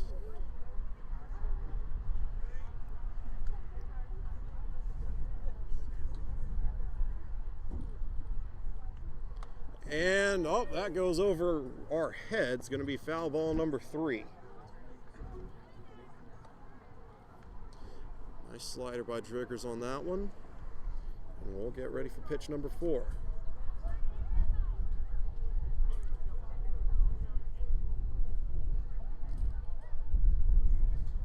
Whoa, and that one kind of tails off to the inside.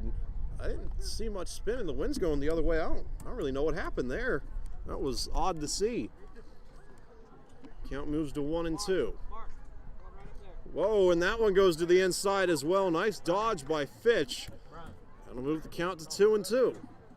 Mark, there's another one across the road over there too, somewhere. I don't know where. I thought he got one before, but I missed it last time a little bit. Think this way, Mark. And whoa, did Fitch dodge that one too? Man, that was a really impressive move. I don't know how he got out of the way of that. Counts at 3-2. I mean, if Driggers was trying to draw him to the outside of the box, well, I would have thought he'd done it, but he's still there on the inside and fouls that one off toward third. So keep it at 3-2. I think we're coming up on pitch number 8.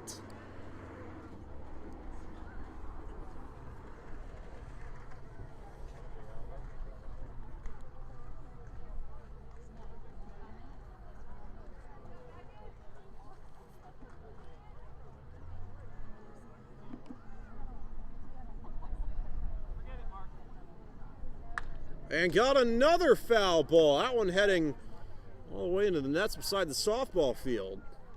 So keep it at 3-2. Fitch and Driggers really going at it.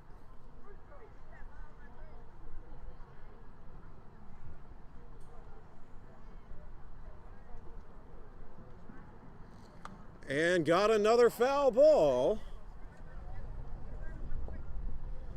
That one lands in the road behind us. I think this is, I've lost count. I want to say this is the 10th pitch that Driggers is going to have thrown to Fitch. And they're getting some signals in. Oh, nope, they lost the ball. So they're getting a few more from the Landrum dugout. 6:53 p.m., so don't think Landrum's going to get to head back to the plate.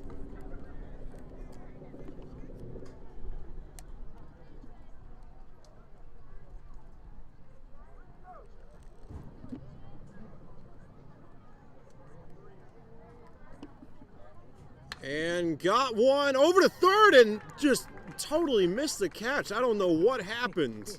He can't move. And that's going to go down as a single for the Eagles. So a lengthy at bat. Gets a runner on first for Chesnee. And now got another substitute up to bat. This is number 12, excuse me, going to be Riley Dominique.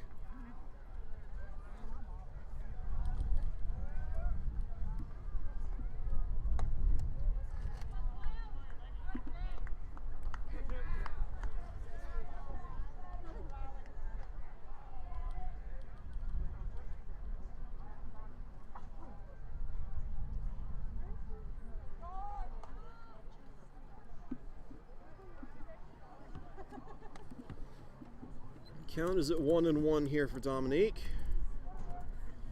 And, oh, nope, they call that one back. So, Fitch technically unable to steal second. We'll gear up for pitch number 3.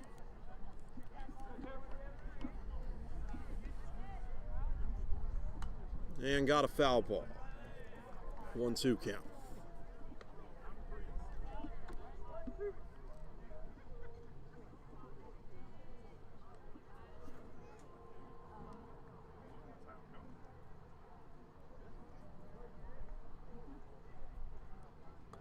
And another foul ball. Chesnee seems to be having a tough time crossing that threshold here in the top of the 5th. 6:55, so that clock continues to roll. Varsity warm-ups looming. And got a hit. Driggers tries to make a jumping catch, can't bring it in, but that one is patched up by the second baseman, and Landrum almost grabs the double play on that one. And, oh, they give it to him. All right. So we'll see if that's the game. Again, 4 minutes, warm-ups. Landrum might get a batter or two in. I guess we'll see.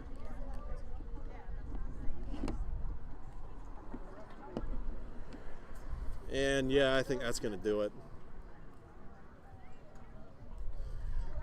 Yep, Jack Clark is over there on first. Yeah, he's actually taking the base up and getting it cleaned off. So, all right, we'll take a break and start getting ready for the varsity match. That's going to start up at 7:30. Pre-game stuff, I imagine, going to be getting around 7:20, 7:15 or so. We'll let you know when that happens. Until then, we will see you in a couple of minutes.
Well, good evening, ladies and gentlemen, and we welcome you to Landrum High School, home of the Landrum Cardinals. Tonight's baseball game will feature the visiting Chesnee Eagles and your Landrum Cardinals. Ladies and gentlemen, before we present to you the starting lineups and national anthem, we want to give you some stadium rules and regulations, which are for your safety and to ensure everyone has a positive experience while at Landrum High School.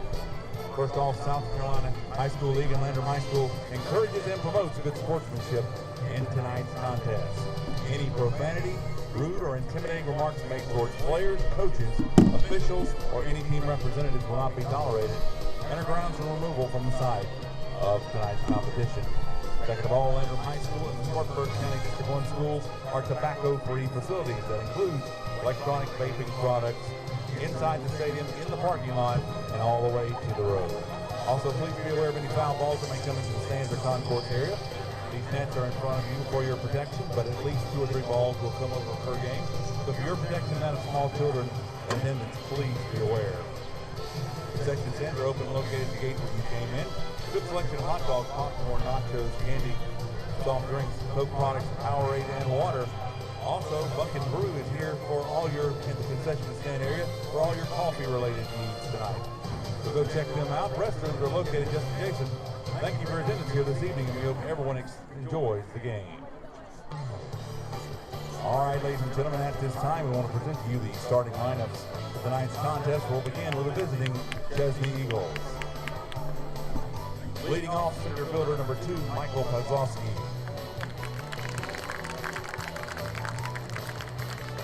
Batting second, the shortstop, number 1, Landon Thompson. Batting third, the first baseman, number 13, Bryson Scruggs. Batting fourth, the designated hitter, number 15, Cole Hoskins. Batting fifth, the left fielder, number 34, Jonah Epps. Batting sixth, the catcher, number 14, Ethan Lawson. Batting seventh, third baseman, number 5, Davis Rising. Batting eighth, the right fielder, number 12, Camden Burns. Batting ninth, second baseman, number 4, Luke Hollifield. Tonight's starting pitcher for the Eagles, number 16, Cole Davis. Also available, lead number 6, Michael Newman, number 7, Elijah Weiss, number 8, Ben Watson, number 9, Jacob Webb, number 18, Carson Williamson, number 21, Nikhil O'Fair, and number 24, Mason McSwain.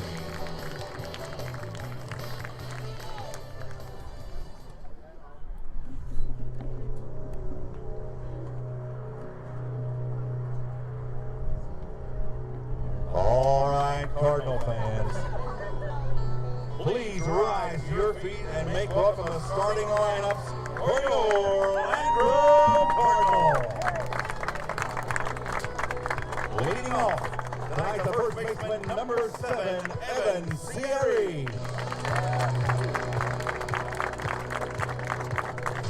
Batting second, the second baseman, number 9, Noah Hyder.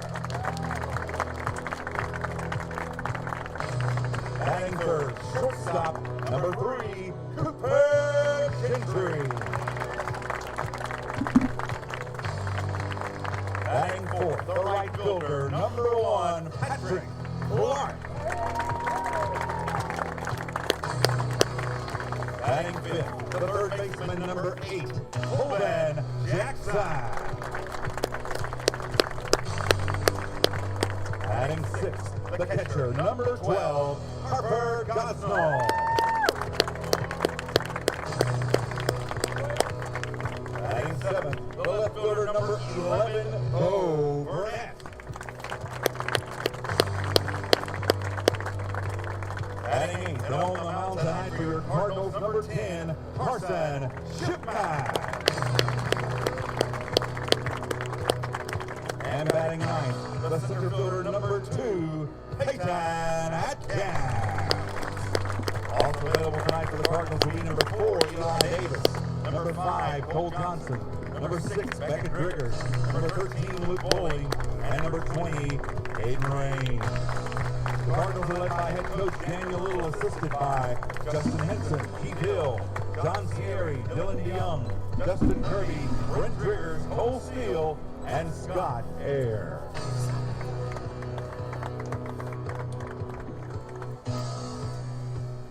At this time, ladies and gentlemen, we ask that you all please rise, direct your attention toward the left field foul pole as we honor America with the playing of our national anthem.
Constant through all the years, Ray. America has rolled by like an army of steamrollers. It's been erased like a blackboard, rebuilt and erased again. But baseball has marked the time. This field, this game, is a part of our past, Ray. It reminds us of all that once was good.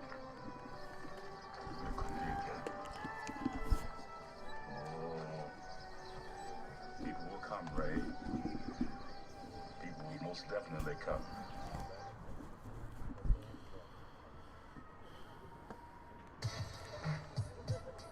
Ladies and gentlemen, we're glad you're here.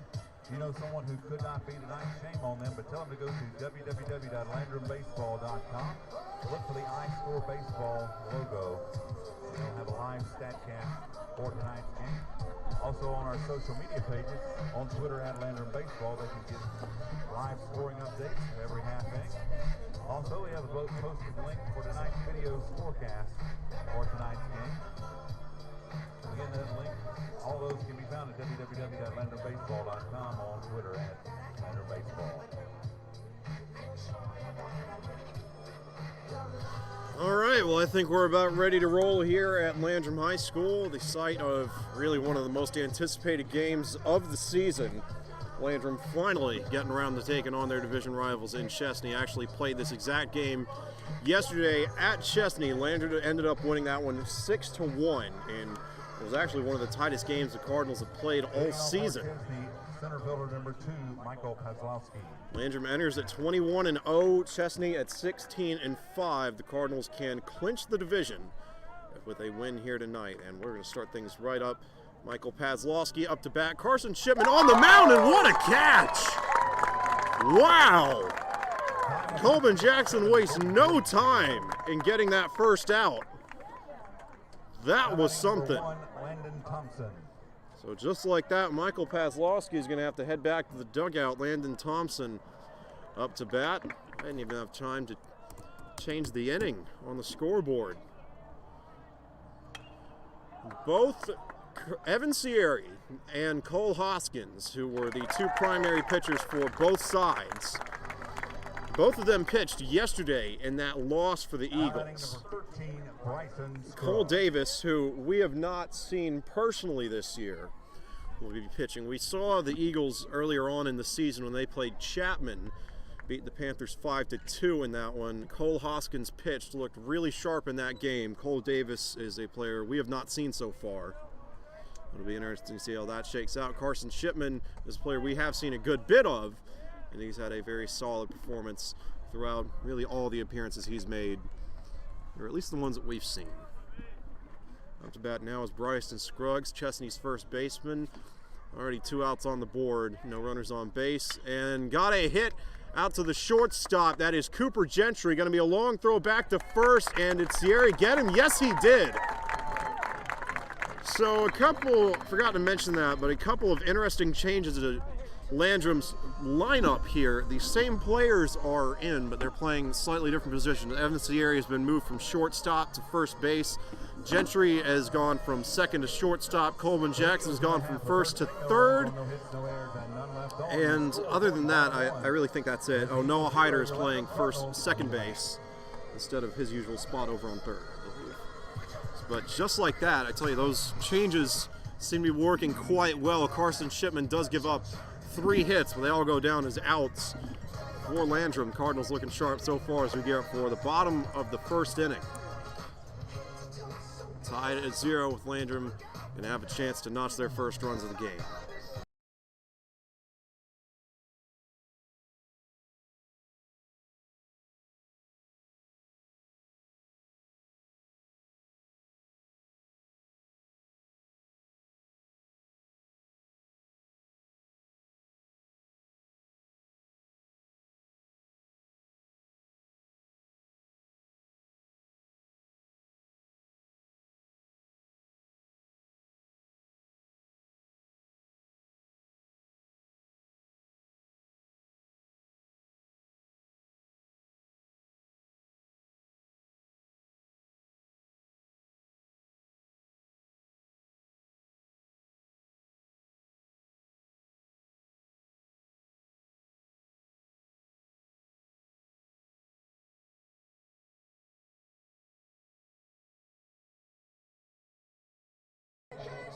Leading off for your Landrum Cardinals, the first baseman, number 7, Evan Sierra.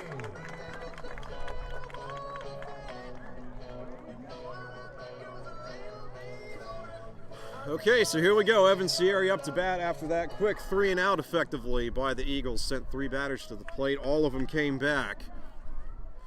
And Sierra lets that first pitch from Cole Davis go.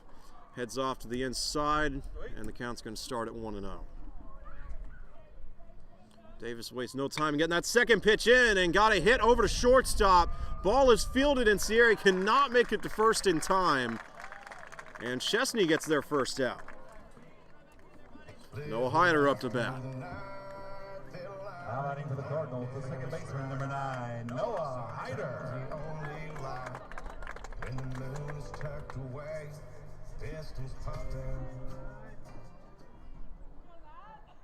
And once again, Davis wastes no time in getting that pitch off. A stark contrast from the playing style of Cole Hoskins, who takes, or at least in that Chapman game, really took his time between throws. I must say, I personally like Davis's style much better. Keeps things moving. Got a strike and a foul ball to start out, so count is at 0-2 here for Hyder.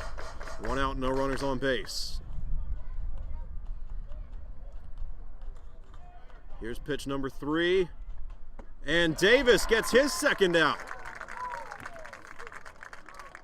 Hyder gonna have to head back to the dugout, so we've had a strikeout and a throw out at first. Cooper Gentry up to bat. Shortstop number 3, Cooper Gentry.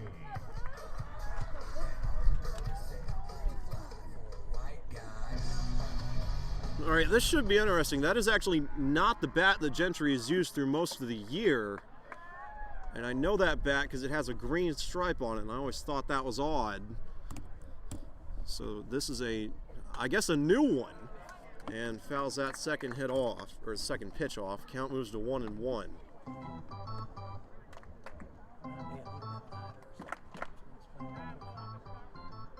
And Gentry calls time. He called it initially and now calls it again. And both sides going to have a chance to discuss. I tell you, really not a lot to discuss right now. Things just moving along like lightning.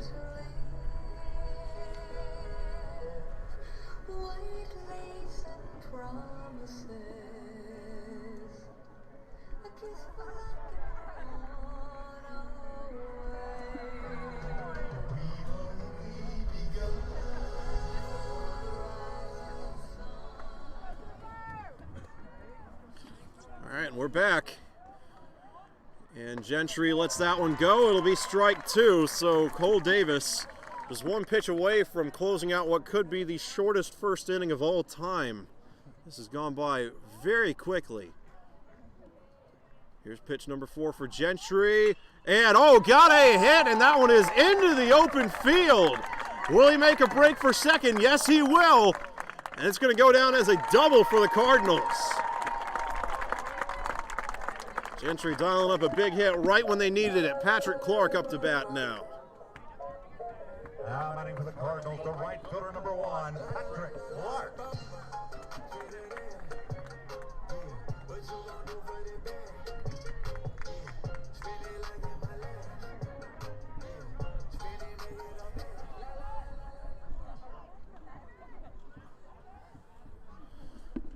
All right, so here we go. Gentry, he likes to play loose over on second, and they will throw back there. Throw from Davis comes in high, and Gentry makes it back without issue.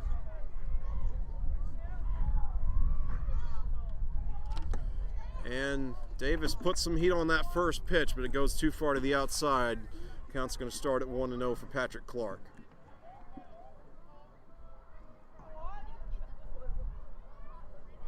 And Clark gets a hit in. This one going to be a foot race to first, and they got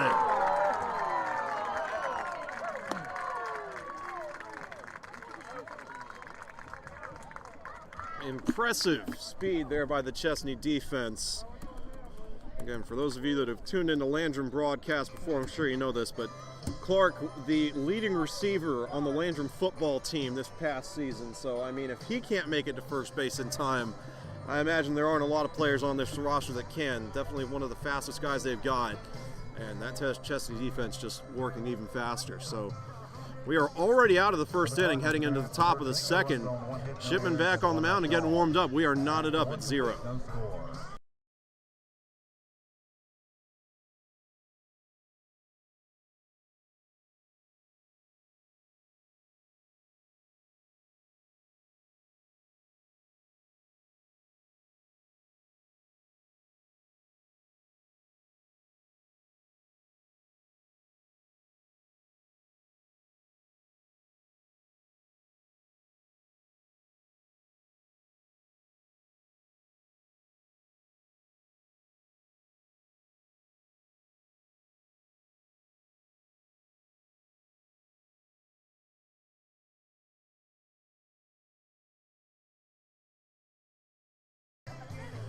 All right, so here we go. Carson Shipman going to get his second crack at it. Went pretty well the first time around. Again, Chesnee did make contact 3 times, but the Landrum defense stepped up, got all 3 of those batters out. The designated hitter, Cole Hoskins, up to the plate now, pitched last night in that 6-1 loss against Landrum. Again, Landrum notched their 21st win on the season when they beat the Eagles last night. Chesnee dropped to what I believe to be 16-5. And we're going to start this one out with 2 balls thrown by Shipman. 2-0 count to start for Hoskins.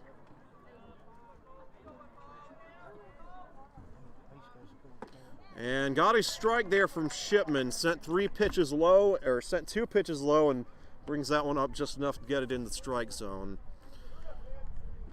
Jonah Epps on deck, doing some kind of odd moves in the warm-up spot. And Shipman sends that one off to the outside. Count moves to 3-1 here.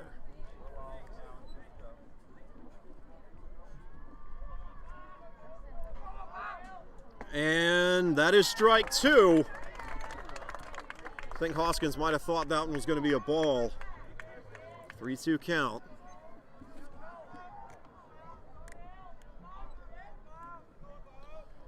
And here's pitch number 6. Got a hit. I think that's going to be a foul ball. Yeah, heading over the fence. Yeah, off toward the batting cage. So we'll keep on going. Pitch number 7 coming up. Hoskins definitely got all that one. Just, I think that was closer to being in play than it ended up looking like. The wind is starting to pick up. Oh, and we got a hit right down the middle. Goes by Gentry. That's going to be a base hit for Hoskins.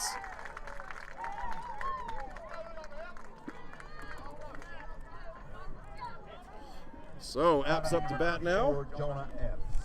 Chesnee has their first runner on base.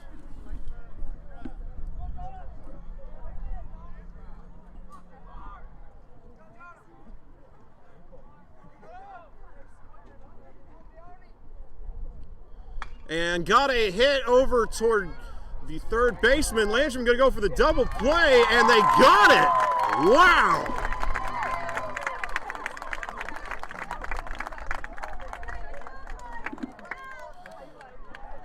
Colvin Jackson with the initial recovery over on third. I believe that was Hyder with the catch on second and Sierra with the catch on first. And just like that, Landrum's notched 2 outs. Ethan Lawson up to bat, and Lawson lets that first pitch go. Going to be a strike. 6 short. Yeah. No.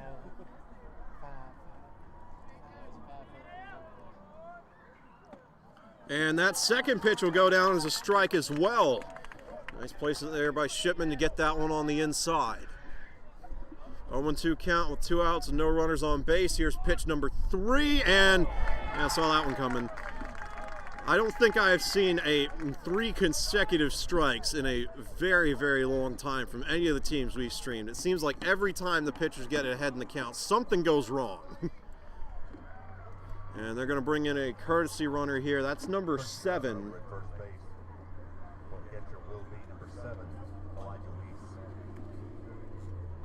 Now batting number 5, Davis Rising.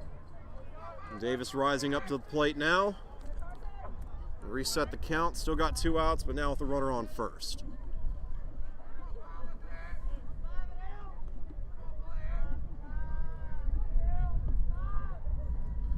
And Shipman sends that one down the middle, but it comes in low. Gosnell can't bring it in, and Elijah Weiss, the courtesy runner there, is able to steal second. Start the count at 1-0.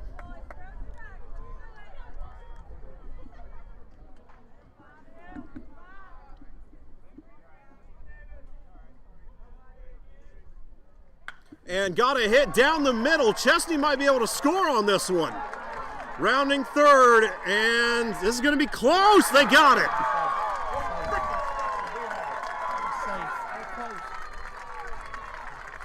And Chesnee strikes first.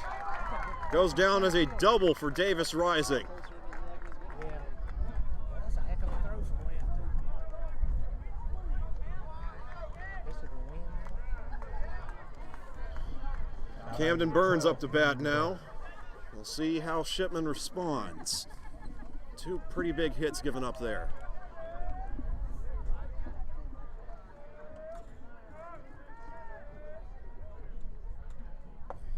And throws a ball there, comes in a little bit low. 2 outs, no strikes, and a runner on second here for Chesnee. Burns waiting on his second pitch.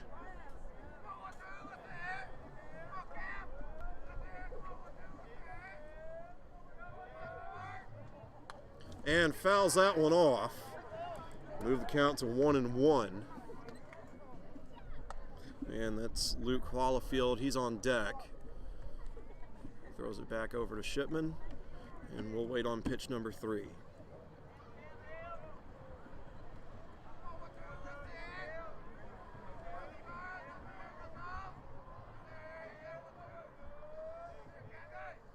And that one comes in too high, so move the count to 2-1.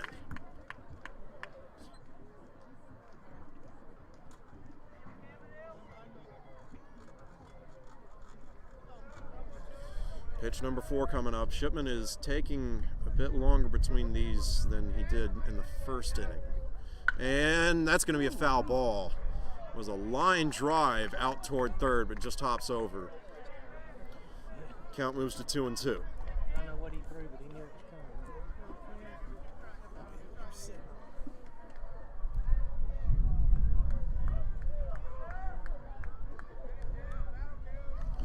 Here's pitch number 5.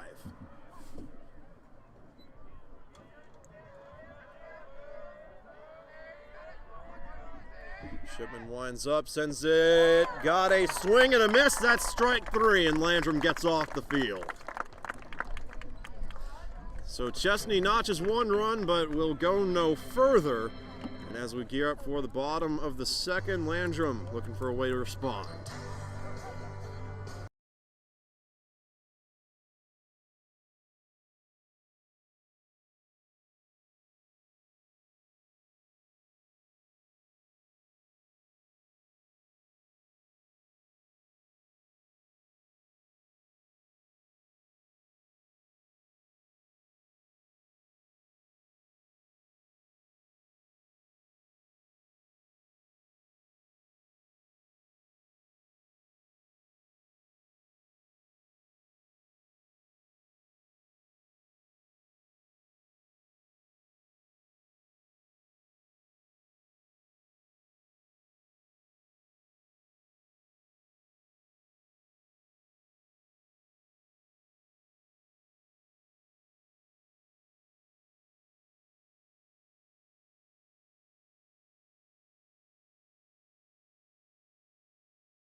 All right, Colbin Jackson going to lead off here for the Cardinals as we gear up for the bottom of the second. Wind starting to pick up a little bit.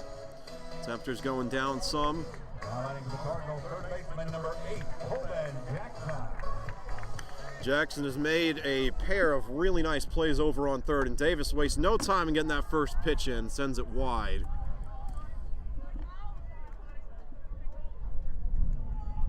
And there's the second one. That comes in high. Start the count at 2-0 here for Jackson. And I think Landrum, I don't know, they may be having some trouble adapting to that because, I don't know, this right here might be the longest that Davis has taken between pitches, and that one goes straight up. So a live ball and caught by the catcher. Davis rising with the grab, or check that, Ethan Lawson with the grab. Chesnee notches their first out. Highlighting for the Cardinals, catcher number 12, Harper Gosnell. Harper Gosnell up to bat now. And Gosnell sends that one down the middle. Should be a base hit, and two Chesnee players looked like they collided on that one. Gosnell does make it to first, and Landrum has a runner in play. Bo Burnett heading to the plate. Courtesy runner. Fourth catcher first is number 17, Wesley Shipman. Wesley Shipman in the game now for Carson, for Harper Gosnell, excuse me. Bo Burnett.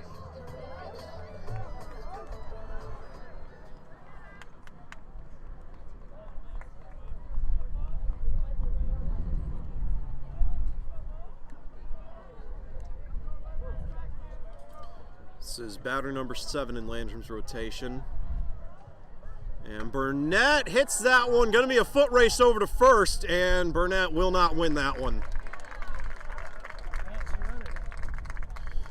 Gosnell makes it over to second. Chesnee notches their second out. Highlighting for the Cardinals, the pitcher number 10, Carson Shipman.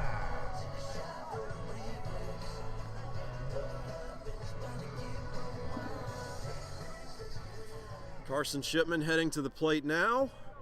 2 outs and a runner on second.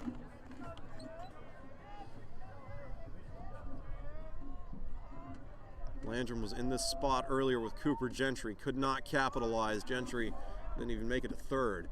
That first pitch is going to go down as a ball, so start the count at 1-0.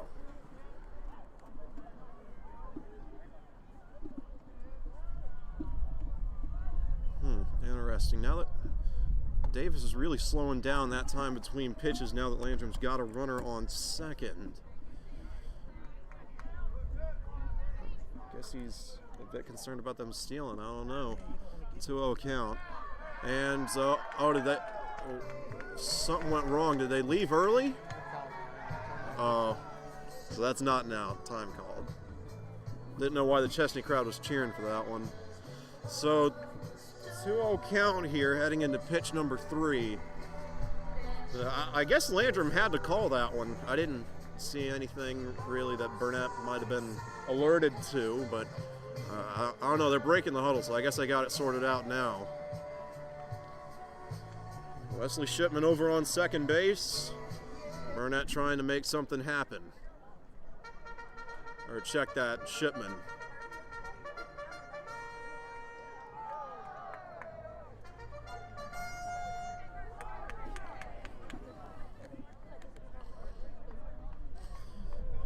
And here's pitch number 3 from Davis to Shipman. He's still on second base. I think that, yeah, they're going to throw back there. They just about got him. It was awfully close. Closer than those pickoff moves usually end up being. And that one goes off to the inside, just outside of the strike zone. They'll call it ball 3.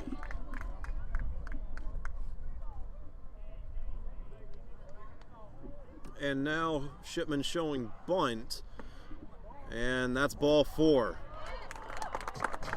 So both Shipman brothers are on base now. Carson on first and Wesley on second. That might have been why they used Wesley Shipman. Their courtesy runner is usually Hayden Raines. Thought that was a bit odd that they put Shipman in there, especially considering that Shipman started the JV game as the pitcher. And oh, now they've got a second courtesy runner. This is Cole Johnson coming in. So we'll reset the count. Peyton Atkins up to bat now. Evan Siri on deck, so Landrum does have a chance to roll the order over if they can get something going here. Though that is not going to help that cause. Got a strike to start from Cole Davis.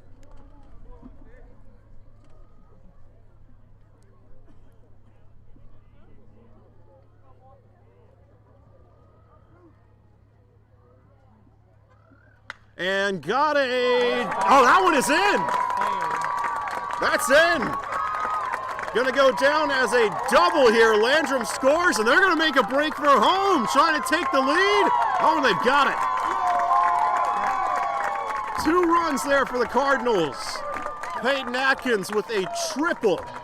What a hit.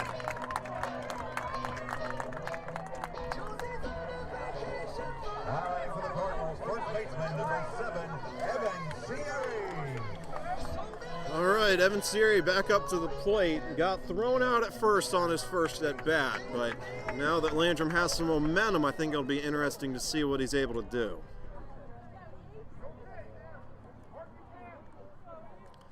And that first pitch goes way off the mark, gonna go down as ball number 1.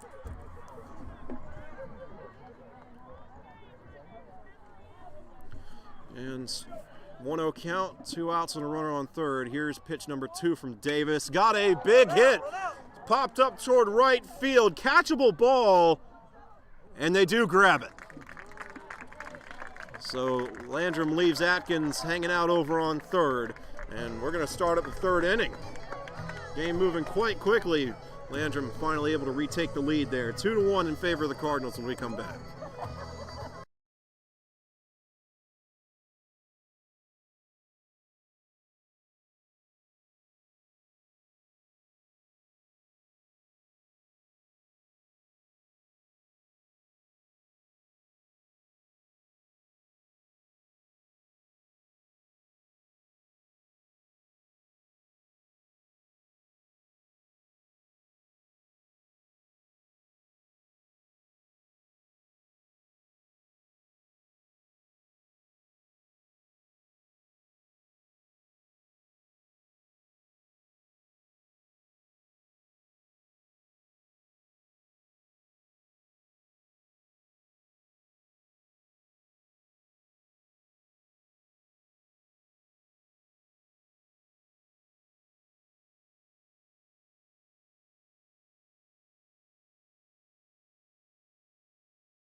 Luke Hallfield up to bat here for the Eagles, so Chesnee will roll their lineup over as well.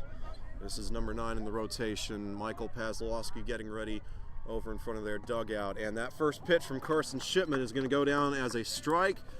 A little low, a little to the outside, but still inside the zone. Nice placement to start things out. Gets pitch number 2 off quickly and sends that. Oh, Sierra! What a grab! Showing you why he got that scholarship offer to Mississippi State in his just his junior year. What a grab! Hope I got that in frame. I don't know that I did. And oh, you could just see him catch that on the corner of the screen. Excellent grab to start things off. Landrum gets their first out, and Michael Pazlowski up to bat. Man, he is really close to the inside of the batter's box. His toe might be on what was probably the line during the JV game. The line's gone now. Start the count at 0-1. And I think he's backed up a little bit. And that one goes well off to the outside. So, I don't know, maybe Shipman trying to bring him back in. 1-1 count. And I think Pazlowski might have backed off another half-inch or so. And got one right down the middle, heading toward Noah Hyder at second base. Catch is made at first. And Landrum gets out number 2. Landon Thompson up to bat. Now batting number 1, Landon Thompson.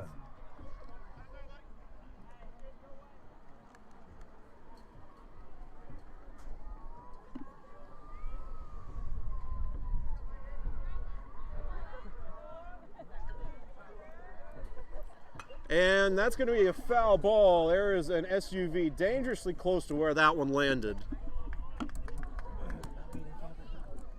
Start the count at 0-1.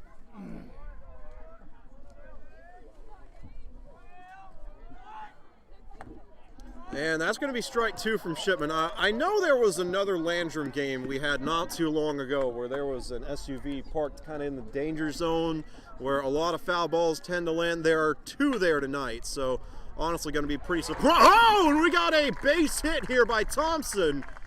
Got past Gentry again. Thompson makes it to first, and Bryson Scruggs going to head to the plate. Now batting number 13, Bryson Scruggs. So Chesnee has a runner on first.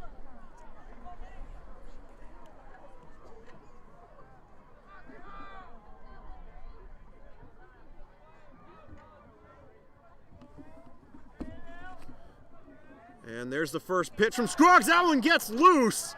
And Thompson just takes a leisurely stroll over to second base. Start the count at 1-0.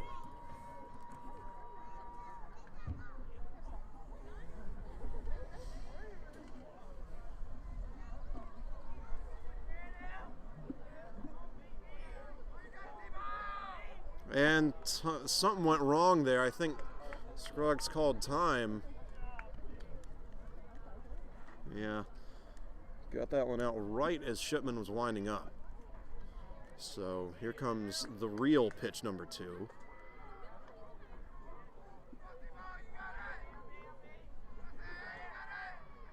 And got a hit right down the line. Jackson going to try to go for the throw at first, and oh, that one gets loose! And Chesnee ties it.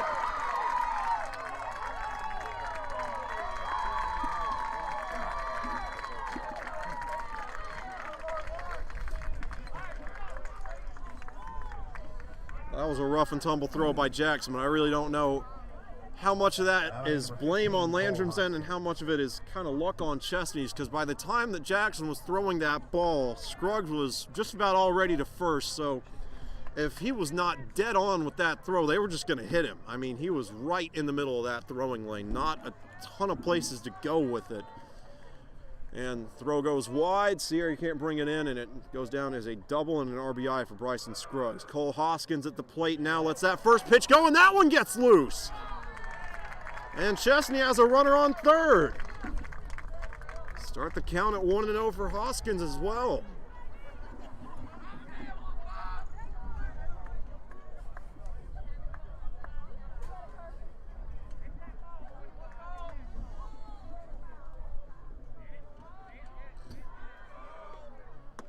That one goes to the outside, so call it 2-0.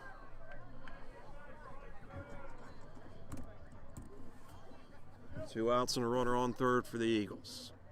No strikes for Hoskins, waiting on pitch number 3. Here's the throw, and that one gets loose, but Scruggs is going to stay put. Probably a good choice. I think it would have been able to get him had he made the break for third, for home at least. So 2-1 count now for Hoskins. That last pitch goes down as a strike. Here's number 4.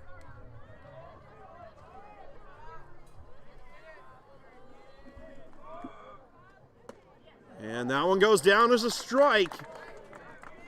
Low into the outside, but once again able to sneak it in there. 2 strikes, 2 outs, and a runner on third. Chesnee in position to take the lead.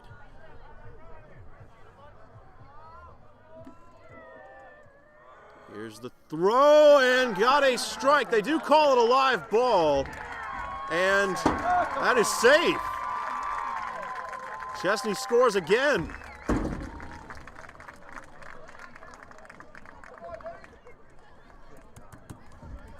Cole Hoskins notches the base hit. Jonah Epps up to bat. And over so we can see Hoskins on first.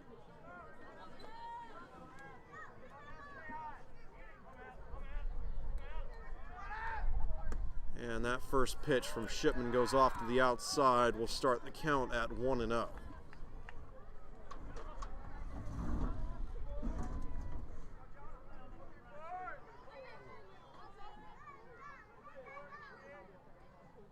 And got a foul ball here. Actually didn't see where that one first went. It lands in front of the Chesnee dugout. Move the count to 1-1.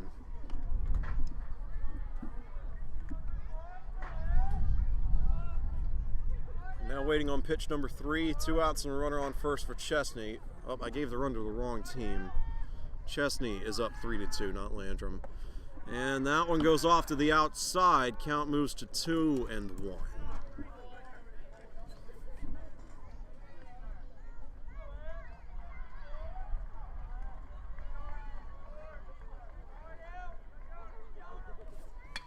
And got a hit. I didn't see where that one went either. Heading over toward right field. Oh, and the catch is made. Great grab by Bo Burnett. Oh, wait, no, I think that I'll have to wait till they come in. I actually think that's Patrick Clark, and I got my numbers backwards.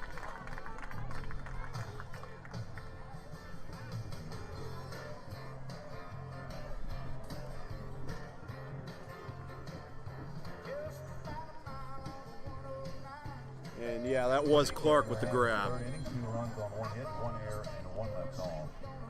Going to the bottom of the 3rd inning, Eagles 3, Cardinals 2. Remind you about the concession stand. Ladies and gentlemen, open and locate the gate where you came in. Get selection of food down there, including hot dogs, popcorn, nachos, candy.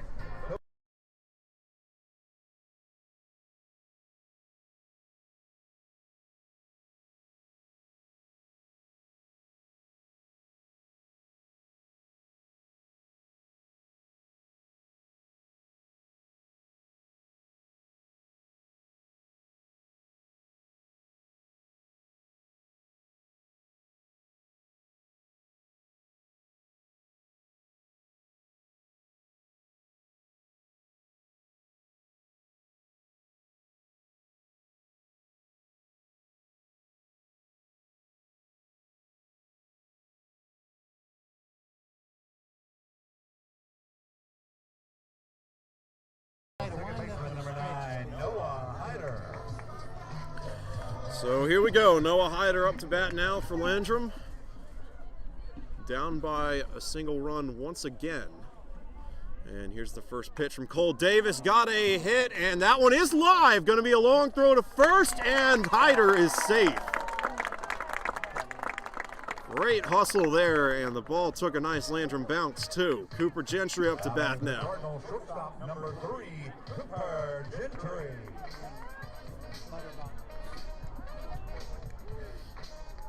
Gentry had that double on his first trip to the plate. It was the first hit that Landrum got in all game, though it was later left on when Patrick Clark, I believe he got thrown out at first. So no outs and a runner on first base, and that one's going to go down as a strike. Start Gentry's count at 0-1.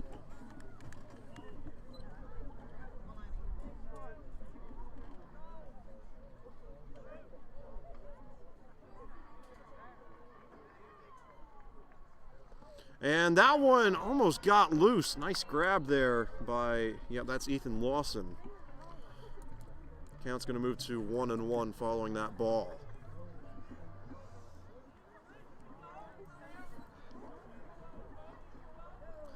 And they're going to go for the pickoff back at first. Hyder is safe.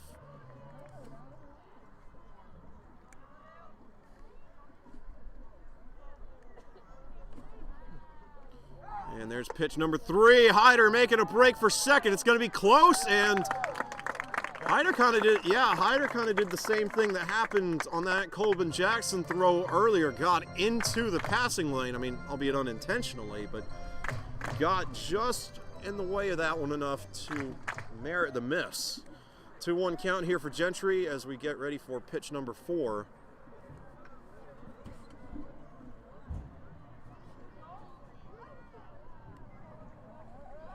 And they're going to throw back to second. Nothing really happens.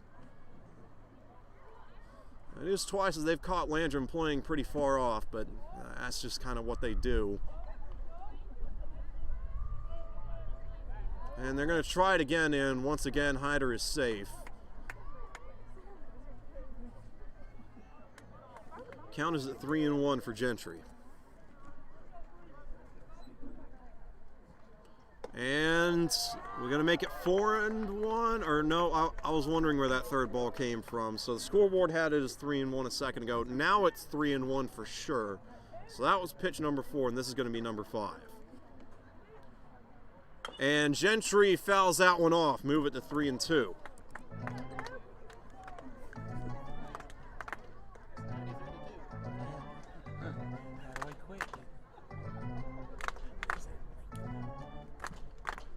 Oh, it's just saying there's not an SD card in there. All right, so here's pitch number 6 from Cole Davis to Cooper Gentry. And Gentry fouls that one off, going over our heads and lands on the grass. So we'll see number 7. Keep on moving.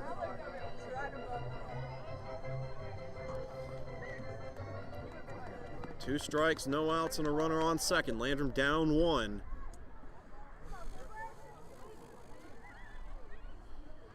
And that one is going to be ball 4. Gentry makes it to first.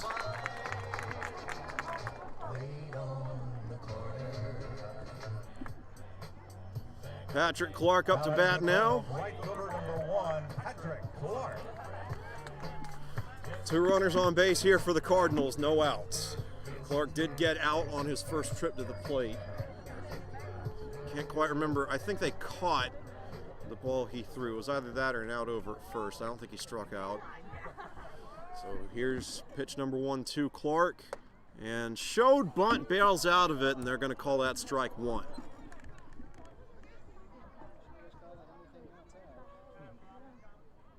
Time called.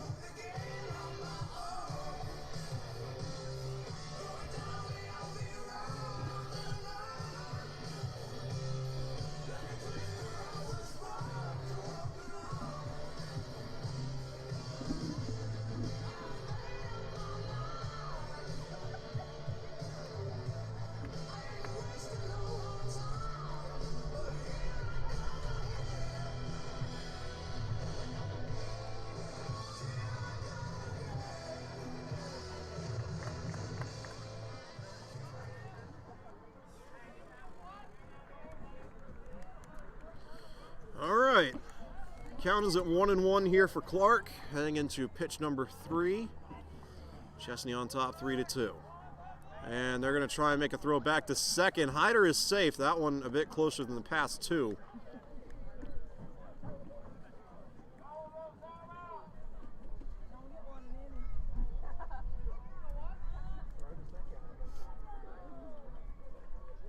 And Clark shows bunt. That one's going to go down as a strike, and Hyder, man, they've just about gotten him twice now. Count moves to 1-2.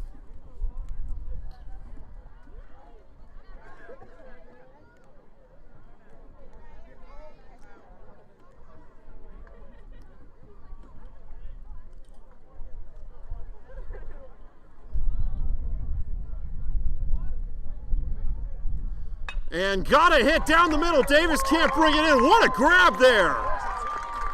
And Gentry is out over at second. Clark makes it to first, though. Man, what a turn of events. That was one heck of a grab there. Luke Hollifield with the diving catch. And Chesnee gets their first out in stylish fashion. Colvin Jackson up to bat now. Runners on first and third.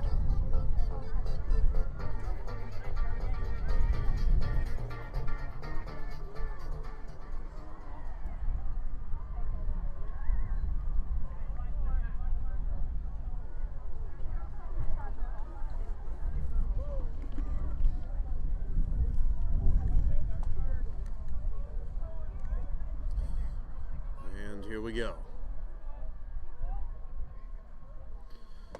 Jackson lets that first pitch go. It'll be strike one. Count starts at 0-1. Again, runners on first and second. Watch for Clark to try and steal. He's playing pretty far off.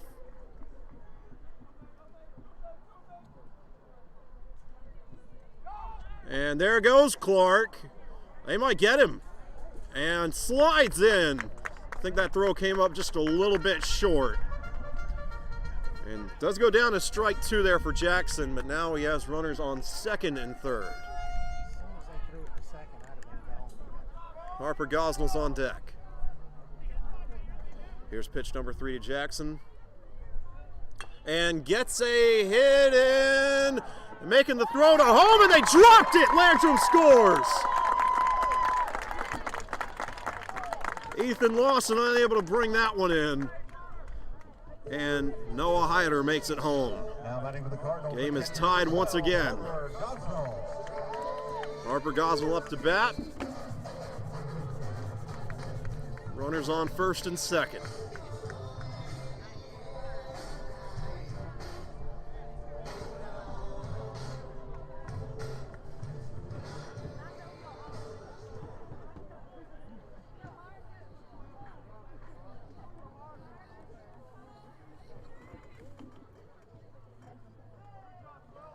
And Gosnell kind of reaches for that one and comes up empty-handed.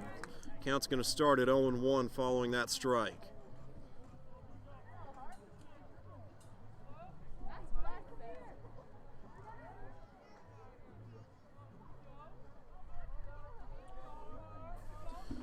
Jackson lets Gosnell, excuse me, lets that one go, and Landrum will advance the runners. Thompson lets one get away. Count moves to 1-1.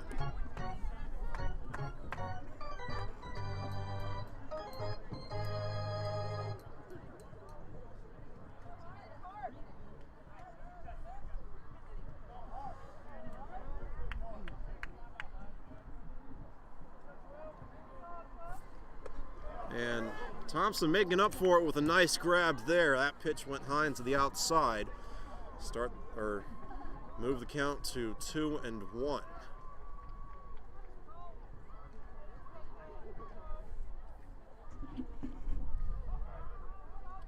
There's pitch number 4, and Gosnell gets a hit in, and now in a pickle, and they just tag him. Or did they miss him? No. I don't quite. Got out of the baseline. So Clark is out. Chesnee gets number 2, though Gosnell makes it over to first.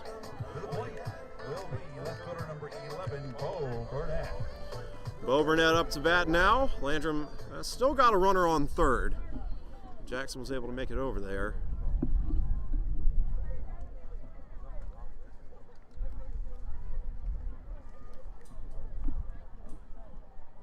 Landrum looking to break the tie here.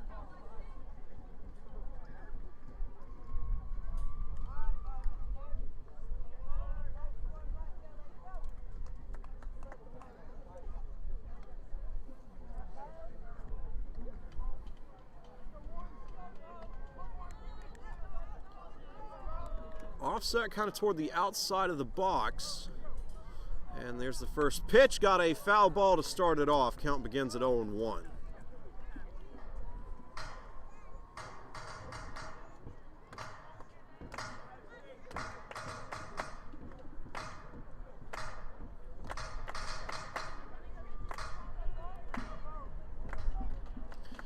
And now here comes pitch number 2 from Davis. And that one goes off to the inside. It'll be ball 1.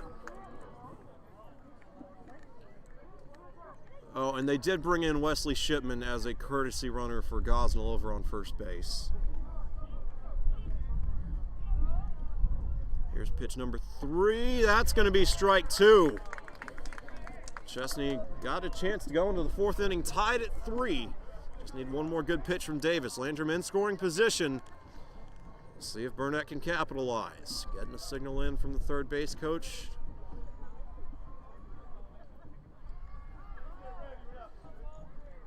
And swings and fouls that one off. So keep it at 1-2.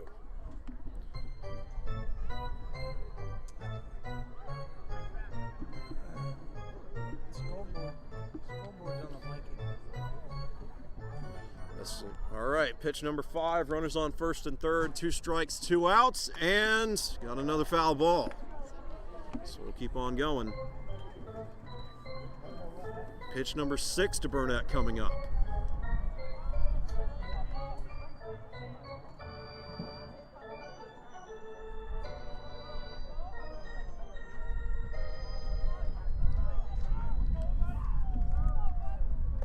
And that's going to be ball 2, and Thompson thought about going to second and third and held on to the ball the whole way.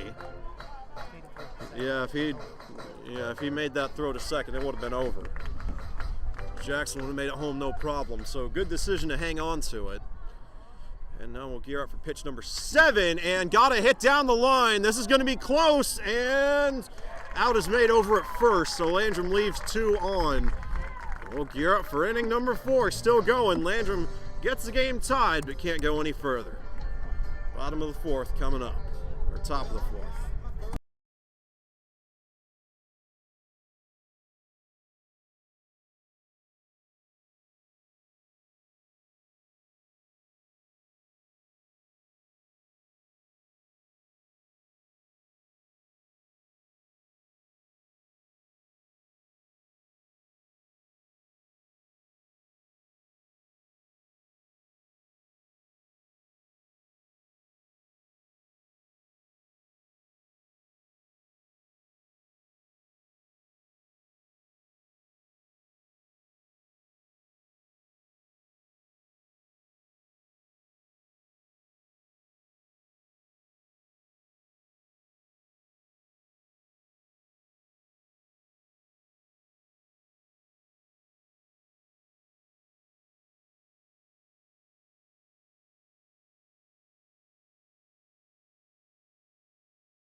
And we're back, top of the 4th. Forgot to reset the counter.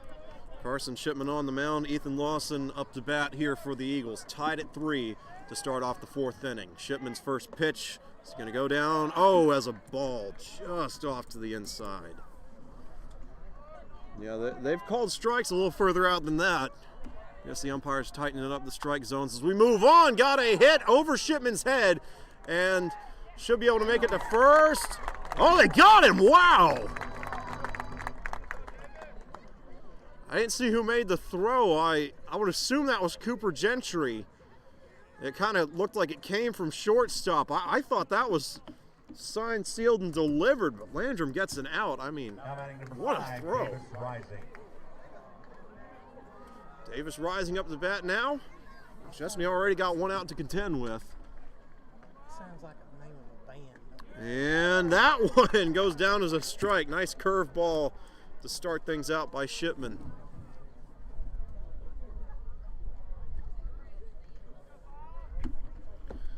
And that one comes in low. Count moves to 1-1.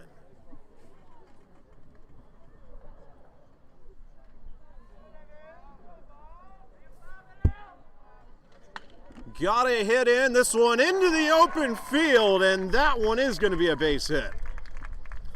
Rising makes it over to first, and Camden Burns heading to the plate. One out and a runner on first here for the Eagles, looking to retake the lead.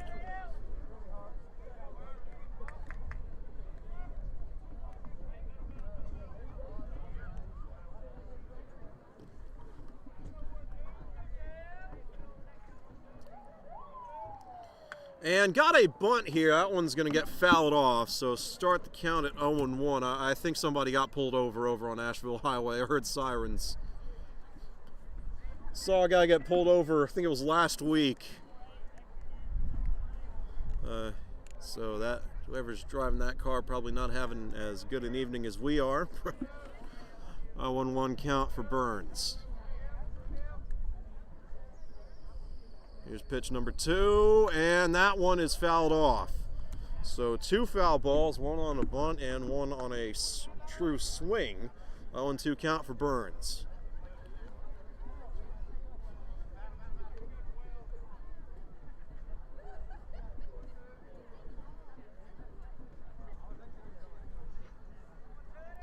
Waiting on pitch number 3 from Shipman, and got a hit down the middle. Gentry brings it in, gonna go for the throw at first, and oh, safe on that one. I think Sierra dropped it.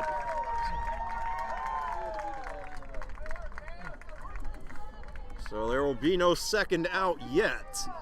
Camden Burns makes it over to first, advances Rising to second, and Luke Hallfield, who had a fantastic grab over at second base in that last inning. Up to bat now. Chesnee ready to roll that lineup over. Michael Pazlowski on deck. Here's the first pitch to Hallfield. Showed bunting. Really had to back out of that one. Going to be ball 1. 1-0 count to start.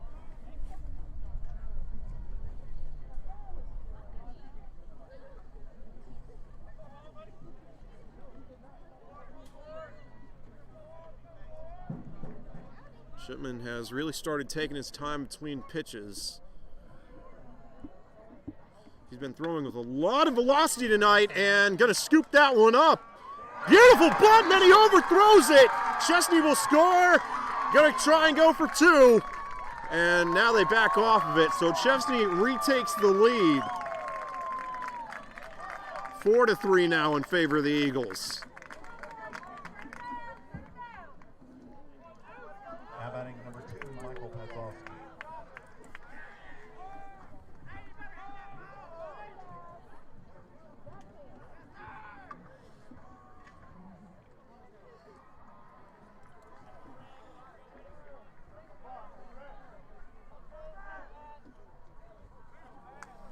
Michael Pazlowski up to bat now. Runners on second and third for the Eagles. One out notched by Landrum, and they pop this one up.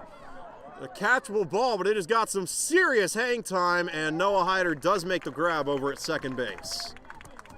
Nice job to concentrate on that one. It was way up there.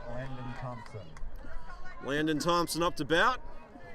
2 outs with runners on second and third for the Eagles. Already retaking the lead, up 4-3, and trying to spoil Landrum's perfect season. Landrum 21-0 coming into this game.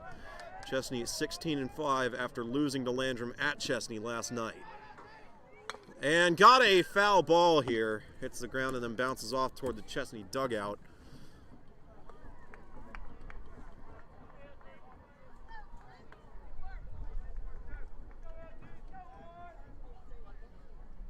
And now waiting on pitch number 2 from Shipman.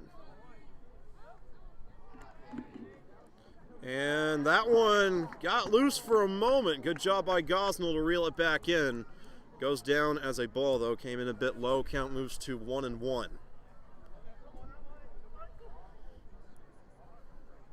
Shipman getting some rest in. And now ready for number 3. Throws, got a hit. This one heading towards center field.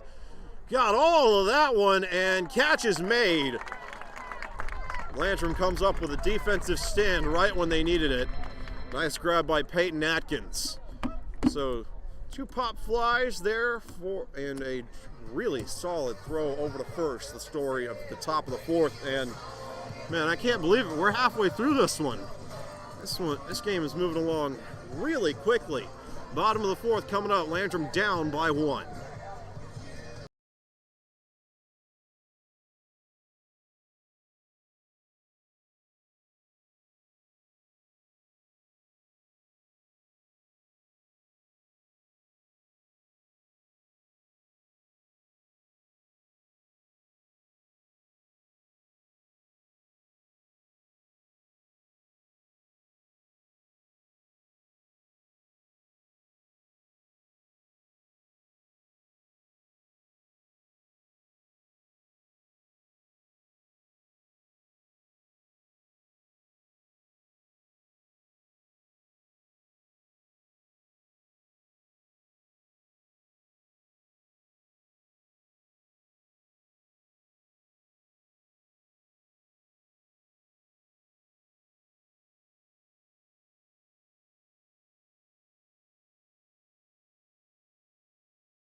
Number 10, Carson Shipman up to bat here for the Cardinals as we get ready to start off the bottom of the 4th inning. Actually seeing a couple of Chapman players filter into the stands here. Everybody wanting to get a load of this game. Again, Chesnee did play Chapman earlier in the year. They beat them twice. Once at home, that was a 5-4 win for the Eagles, and then once at Chapman won that game 5-2. Start the count at, we'll make it 2-0 now. Davis trying to get those pitches out in a hurry. First one goes too far to the inside, second too far to the outside. Here's pitch number 3. And whoa, that one was off the mark as well. Not really bringing that elbow around when he's letting these things go. And Thompson's going to probably give him a stern talking to.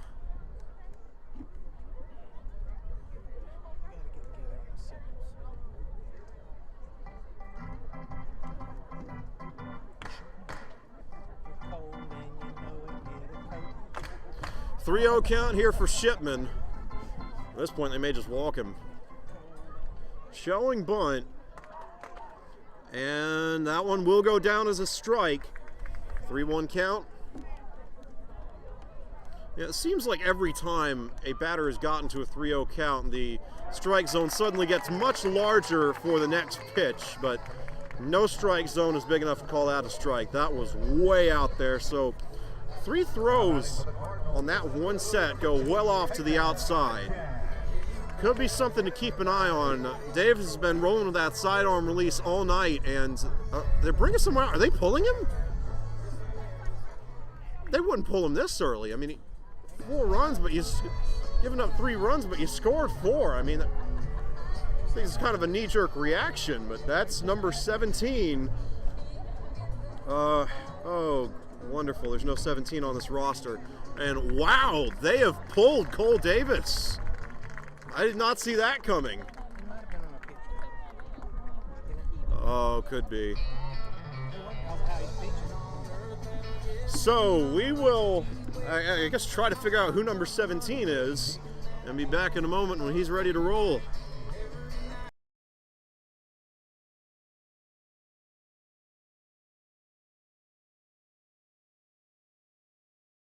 Ah, that makes sense. That's number 18. This is going to be Carson Williamson for the Eagles.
All right, so we'll get our first look at the relief pitcher, Carson Williamson. General consensus during that break was that Davis had to have hit some kind of pitch count because the way they pulled him was just so abrupt. I mean, did give up a walk, but I mean, he'd only given up 3 runs all day and looked really sharp. One of those runs was just a bad throw over from the catcher's mound or a loose ball, something like that. I mean, he had not had a bad day at all. And Williamson going to get a couple of words of advice from Lawson before throwing his first pitch. We believe, we're not 100% sure, we'll have to go back and watch the film, but we think that Carson Williamson was the relief pitcher they put in when we streamed the Chesnee-Chapman game a couple of months ago. And Williamson did give the Panthers some problems. There was a strike there, but I think the main point of contrast is that Williamson's pitches are just so much slower than Davis's or Hoskins that it actually throws off the timing of the Cardinals, and it takes them a while to adjust. We saw that issue if you tuned into the Brazier game a couple of weeks ago. They had a kid who threw, I mean, some of the slowest pitches I've ever seen, but it had to be by design because Landrum just could not hit him.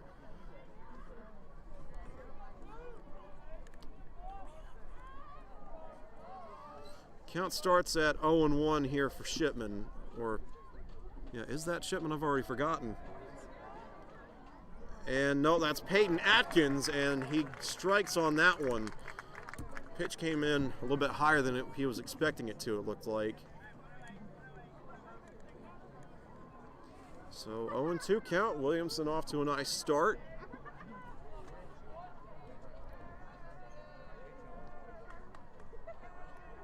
Whoa, and Thompson going way off to the side. I don't know what that's about. And they throw it right to him. Okay. So just kind of taking the ball on that one. 1-2 count.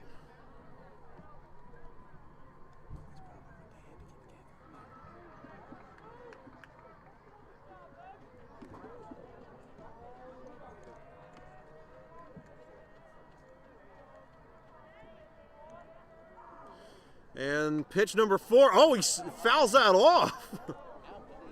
Yeah, credit to Atkins to be able to reach that. That was way out there. All right, so I guess keep it at 1-2. We'll gear up for pitch number 5. I really surprised he swung for that one, and more surprised that he made contact. So here's the throw, and I think he technically made contact on that one too. Chesnee says it hit the bat. Atkins, I don't know what happened there. It looked to me like it hit Atkins' bat. It was like if you get hit by the pitch but it hits your hand and your hand is touching the bat, does that count as a foul ball? Okay, so foul ball. Keep it at 1-2. It's going to be pitch number 6. Still got that runner over on first, though. I'll tell you, Shipman has been kind of in limbo, and after I call that ball 2. So we'll keep moving right along. Feels like forever ago that this count was at 0-2. A lot has happened since then. Pitch number 7 from Williamson, and that one is fouled off too. Atkins just can't get off the plate.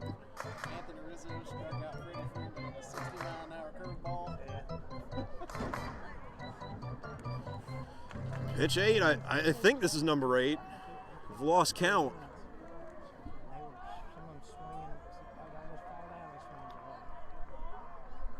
And whoa, got a low hit, and foul ball. So we'll keep it going. I've lost track. I think that's 5 foul balls, at least 4. Atkins is, just in limbo. He and Shipman both.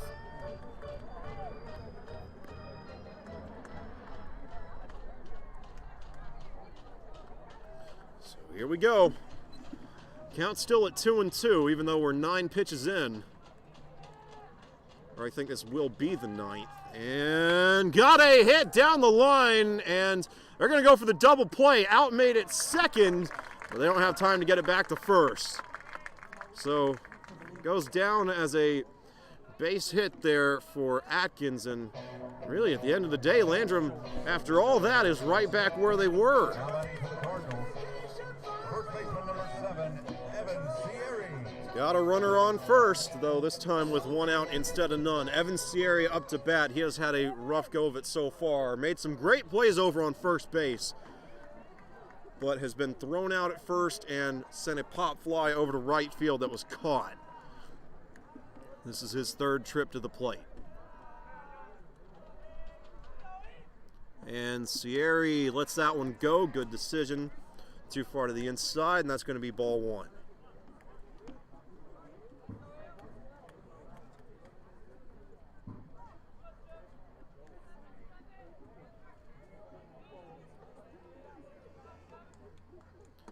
And that one goes down as a strike.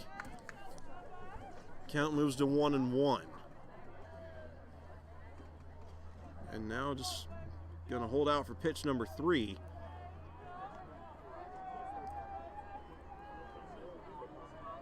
You know, am I crazy, or was Williamson not pitching right-handed earlier? All right, so count moves to 1-2 following that strike. Chesnee dugout starting to make some noise.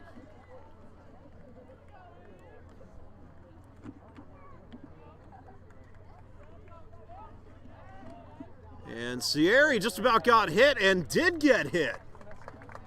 So he'll head over to first base.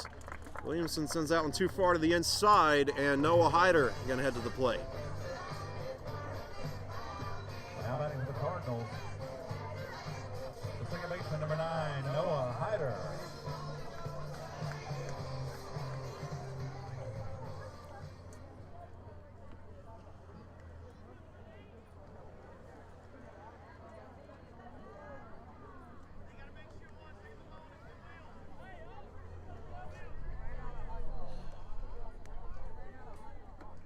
All right, so waiting on the first pitch for Noah Hyder. I think this 4th inning is taking longer than the first 2 combined. Things starting to slow down in this one. We got off to a very quick start, made it to the 3rd inning in no time flat. And then both defenses have kind of gotten out of sync here, and the time between pitches has increased as well. Both sides taking a more deliberate approach to this one as it kind of delves further and further into chess match territory. 1-0 count to start here and make it 1-1. That one gets called as a strike. That was awfully close, but just able to sneak it in there.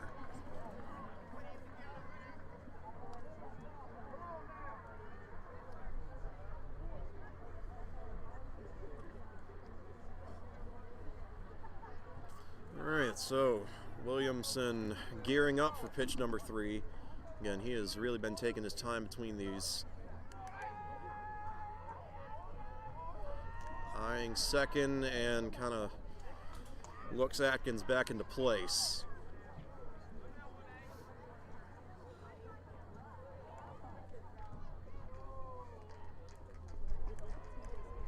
Will we see a pitch? Yes, we will, and got a strike. That's number 2.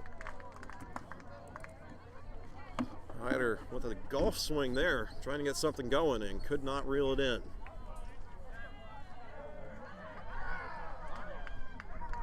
And time called, I think that was Landrum.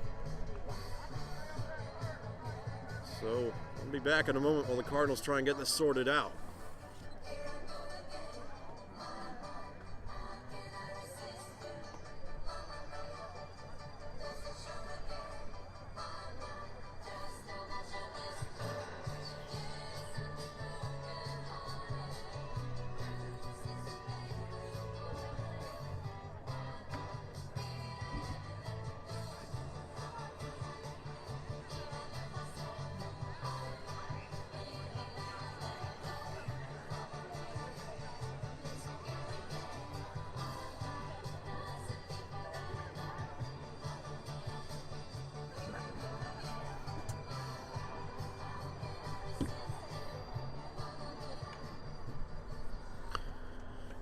right, and we'll see if Landrum's able to get everything sorted out. Waiting on the fourth pitch to Noah Hyder here. Peyton Atkins over on second, Evan Sierra on first. One out notched by Chesnee so far. The Eagles on top by one and got a long hit over to left field, and that one is live. Could not bring it in, and Landrum going to go for the tie. And they've got it. Atkins makes it home 4-4. A double for Noah Hyder right when they needed it. That was a beautiful hit.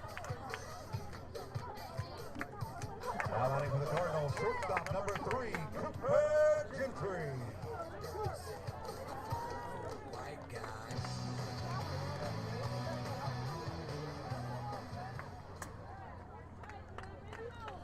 All right, runners on first and second now, second and third, excuse me, following that double that tied the game. Noah Hyder with a great hit and one of the first, or really the first big hit they've gotten on Williamson so far. And oh, nice pitch there.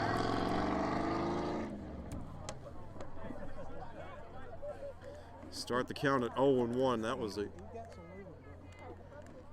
I don't even know what kind of pitch that was, but it looked sharp. Here's pitch number 2.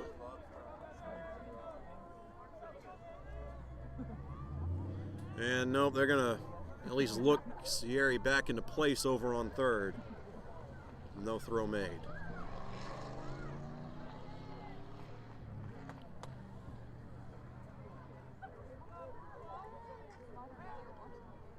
Oh, and got a hit. Unable to be brought in by the third baseman, but the throw is still made at first. So Gentry is out, but Landrum takes the lead.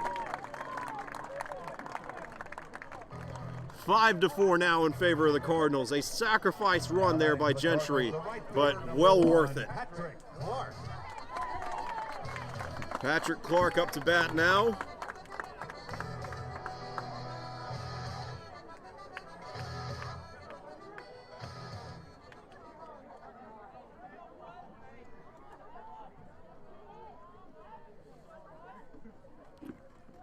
And Clark fouls that one off.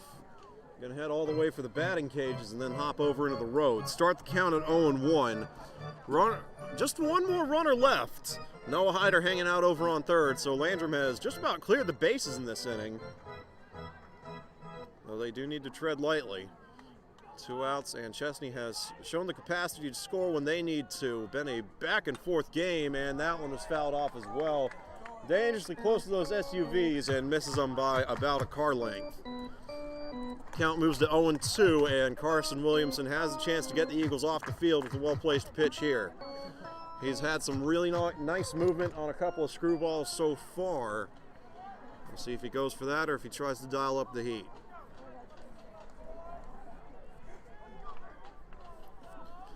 And I think he was trying to get something fancy going, but sends it too far to the outside. Not enough movement on that one, and the count's going to move to 1-2.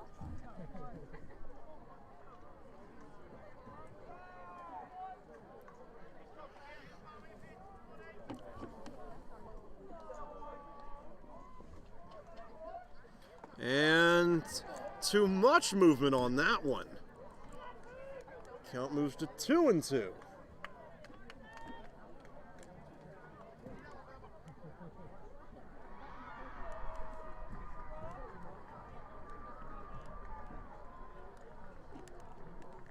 Here comes pitch number 5. This has really been one of the longest sets that Williamson has gone through, and that's going to be ball 3. So, man, keep it going. Landrum won't score with the walk. We'll just advance Clark to first. Colvin Jackson is on deck if Clark makes it out.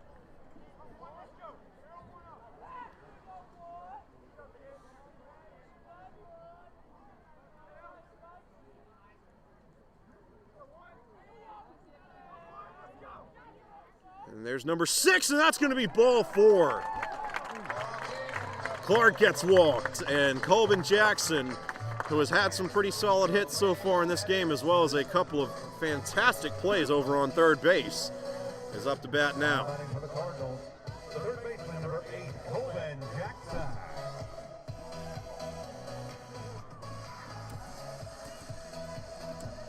Still 2 outs, though, so again, Landrum's got to be careful.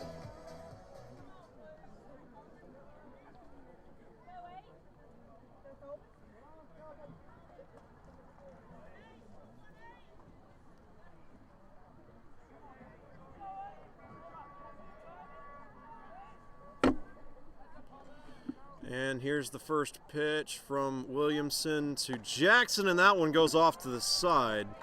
Count's going to begin at 1-0.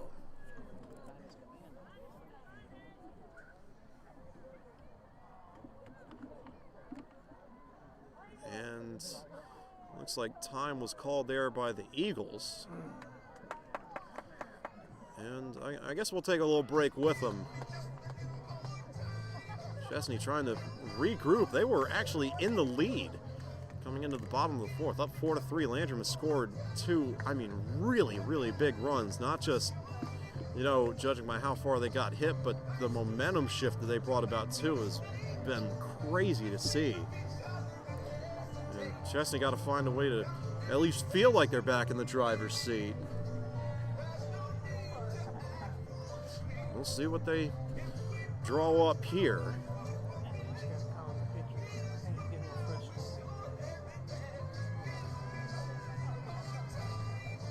Oh, so that's who number 17 is. It's one of the coaches wearing a jersey that says 17 on it.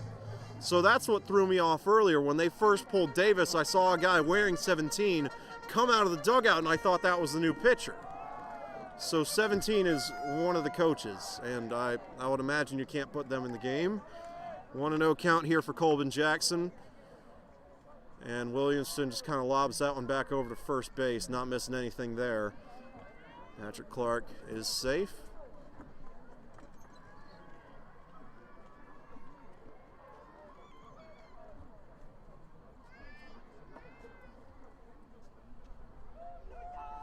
And Jackson showed bunt, backs out of it, and that's going to go down as strike 1.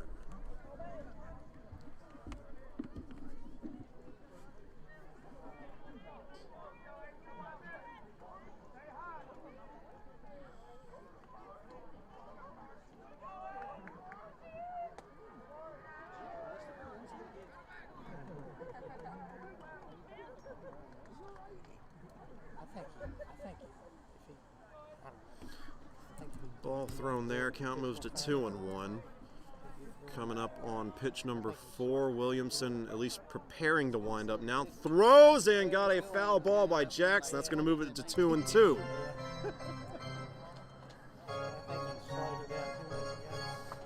So Williamson with some leeway here. Jackson got to be careful. One bad swing away from starting up the 5th inning.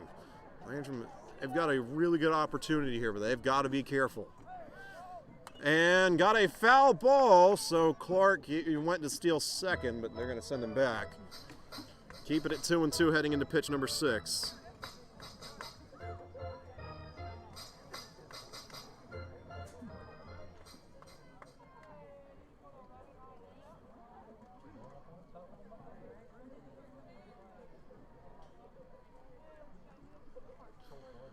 And I think that's pitch number 7. Oh, and that's a strike. So Landrum leaves 2 on. And we're going to gear up for the 5th inning. Still going strong. Landrum has their biggest lead of the game, but again, Chesnee's offense has looked sharp. We'll see what the Eagles can dial up when we come back.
Here we go. I tell you, this game was moving along pretty fast. It has slowed down since then, and it feels like it has been forever since we've seen Carson Shipman in the Landrum defense. They got a big hit heading toward Peyton Atkins in center field. Catch is made. And Atkins with another really good-looking grab to start things off here for the Cardinals. But again, I don't know how long that at-bat was for Landrum, but it at least felt lengthy. Oh. Jonah Epps is swinging 2 bats. That's one way to warm up. Instead of a donut, he's swinging 2 bats at once. I have never seen that before. I'm being told it's more common than I originally thought.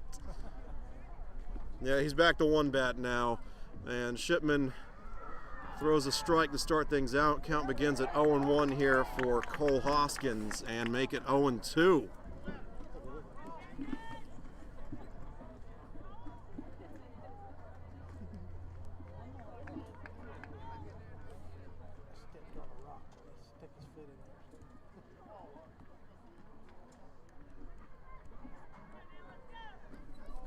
And Hoskins getting ready. Here's pitch number 3. Got a hit. Jackson's going to field it. Can he make the throw to first? Not quite. Oh, no, they got him. What a throw. Man, that was something else. I thought Hoskins made it for sure, but you know, I tell you what. This all just goes back to the fact that the Mythbusters did prove that sliding is either like a third of a second or half a second faster than just running into the base. I've never seen anybody slide in the first, but it could be something to look into moving forward. Until then, count's going to start at 0-1 here for Epps. We'll see if swinging 2 bats paid off.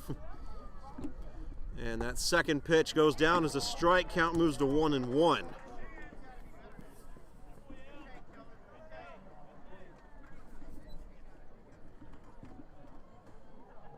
And, oh, nice save there. Oh, dear, I think Gosnell took a hit. Yeah, he is keeled over. And we'll pan away. He does not look happy. I think he got... yeah, Deshaun Watson got hit in that same place last year. I think we all know his pain. We'll take a break.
Okay, looks like Gosnell's okay.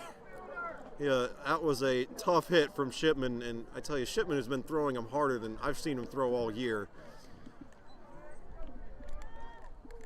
Heard something about Sierra's pitches getting clocked in at around 91 over the course of this year. Shipman has been throwing, got to be around that area as well. 3-1 count here, though, for Jonah Epps. And going to call that a strike.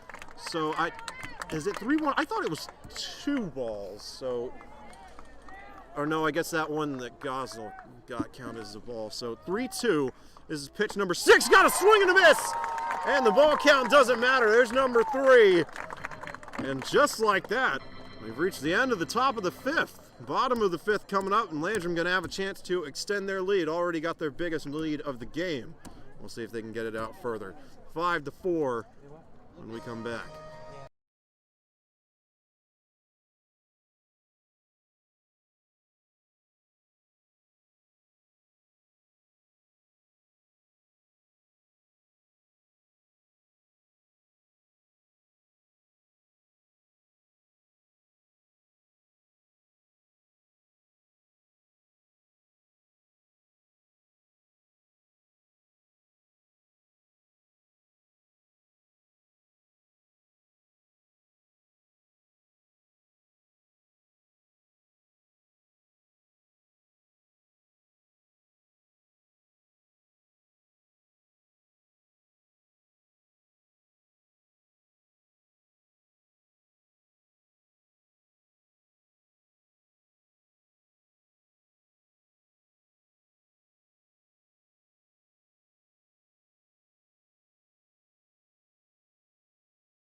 All right, so Harper Gosnell ready to roll after taking that shot from behind the plate a few moments ago.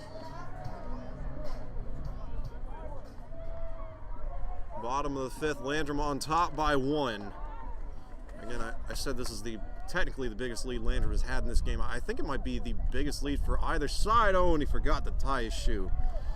Yeah, it'd be pretty important to remember that.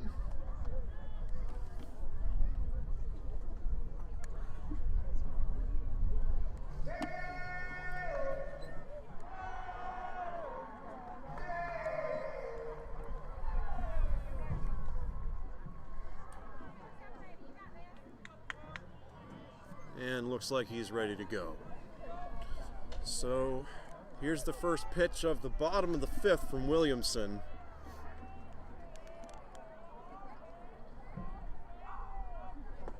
And that's going to go down to strike 1, right down the middle, with a nice curve back to the inside. Start the count at 0-1.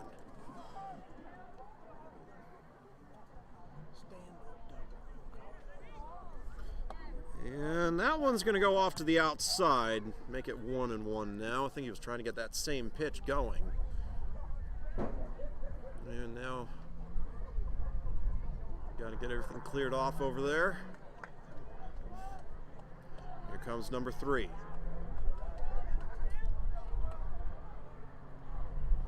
And Gosnell fouls that one off. Count's going to move to 1-2. So Williamson with the chance to get his first out here. Though again, last time out, Landrum was here for quite a while. That bottom of the fourth inning took a long time. Here's pitch number 4 to Gosnell. And oh, an early swing, but he's still got all that one. Fouls off, and yeah, got dangerously close to hitting some of the softball fans over there. Man, he sent that one flying for a foul ball. It sure went far. Barely heard it come off the bat. So keep the count at 1-2. From what I'm seeing, it looks like Landrum, the softball team, is down 4-3 in the 7th. And Gosnell has another high foul. Chesnee's trying to catch up to it and just out of reach. I think that hopped over the fence maybe, not sure. So keep it at 1-2. 2 straight foul balls hit by Gosnell. He's sent them all the way off to the left side of the screen and all the way off to the right. I think this will be pitch number 6. So a lengthy at-bat for Gosnell. No outs, no runners on base. And that one goes off to the inside. Oh, they call it a strike. Must have curved right back in, curved in right as it was coming over the plate. That one was low, but able to sneak it in.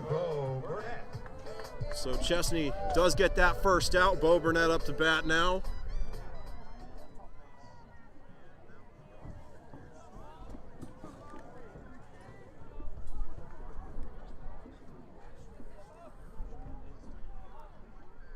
And got a swing and a miss there from Burnett. That one was off to the outside, went for it anyway. And the count's going to start at 0-1.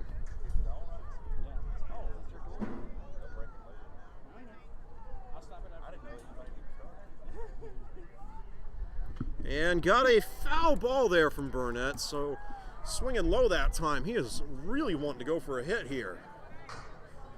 Count is at 0-2. Chesnee's already got one out. No runners on base for Landrum.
And we're back. I kind of lost track there. I forgot who called time. 0-2 count here for Burnett, and make it 1-2. That pitch comes in low. And now we'll get ready for pitch number 4.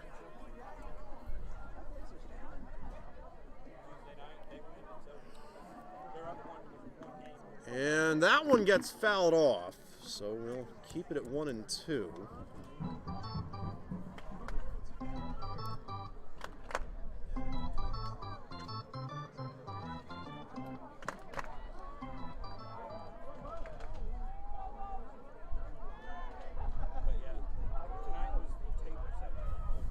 And got a hit here. I think the wind's going to take that one out.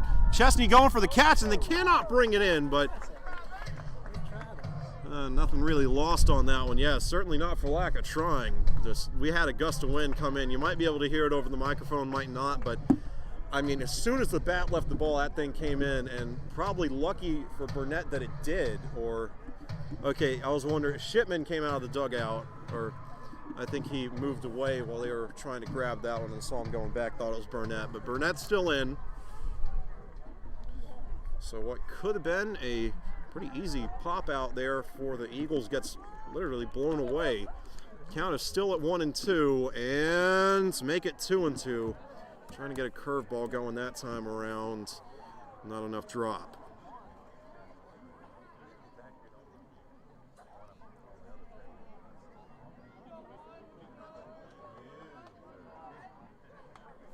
And got a foul ball here, so we'll keep on going. I've lost track of how many pitches he's thrown. Another lengthy at bat.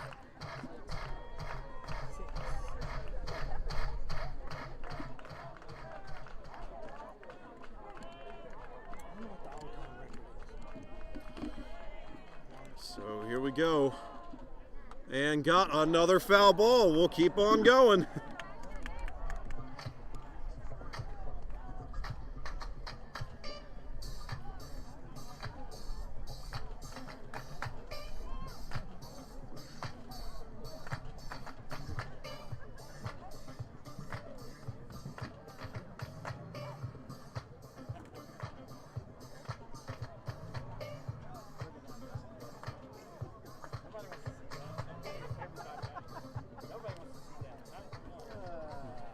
Count is at 2-2.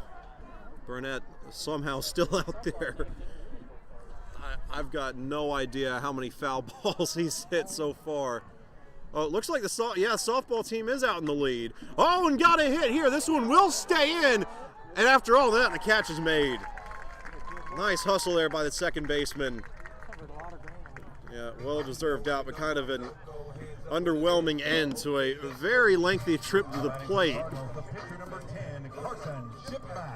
Carson Shipman up to bat now, has had a very solid day on the mound. Really, I think this is only his third time coming to the plate. Landrum has not gotten very far through their batting order through this game. I think Chesnee has sent more to the plate than they have. I think, off the top of my head, I think Chesnee sent 6 more than Landrum has. That one goes off to the side, so count's going to begin at 1-0 here for Shipman.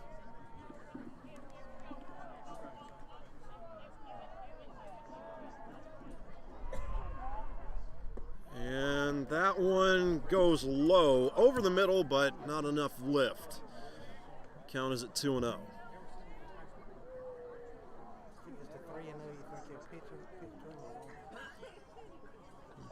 Waiting on pitch number 3 now. And Shipman showing bunt. Hips aren't really turned. Yeah, I figured he'd at least back out of it. And that one goes off to the side, so 3-0. I mentioned this earlier. I don't think I've ever seen a 4-ball walk like this, like 4 straight balls thrown, because whenever they get to 3-0, the strike zone seems to magically become far wider than it was. I really don't know what that's about. Shipman showing bunt, and yeah, wow. And the magic strike zone strikes again, I suppose. That was all the way in the other batter's box, and they call it a strike. I guess he heard me or something. I don't know. Here's pitch number 5, and Shipman fouls that, or actually that's a hit, and He's kind of, oh, foul. Yeah, foul ball. Shipman hit himself on that. Count moves to 3-2.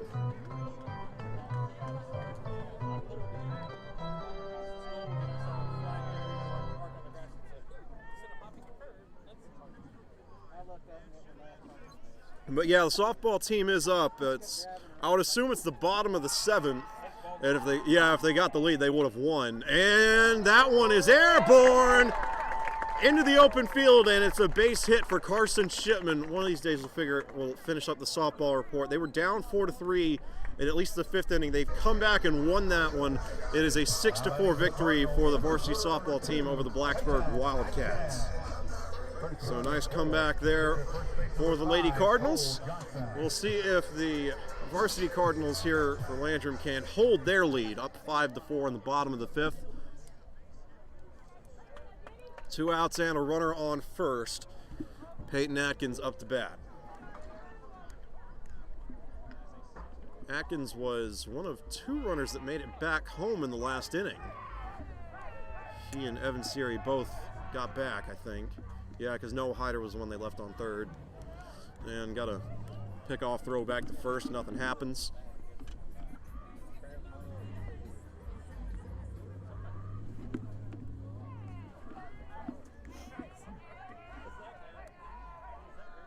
And, oh, got a pop fly. Definitely a catchable ball headed towards center field, and the catch is made. There's out number 3, and here we go. We're heading into the 6th. Top of the 6th inning coming up. Landrum up by 1, but unable to extend their lead any further. Williamson looked a lot better in that inning than he did the first time around. We'll see what Carson Shipman can get brewing from the mound here in a moment. Landrum on top, 5-4.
All right, so Ethan Lawson going to start things off here in the top of the 6th inning. Chesnee trying to find a way to at least tie this thing back up. There have been, I haven't been keeping track of it, but I know at least several lead changes so far, several ties as well. Count starts at 1-0 following a ball thrown by Shipman and another ball. That one gets loose, but no runners on base, so Landrum doesn't really have it bite him. 2-0 count here.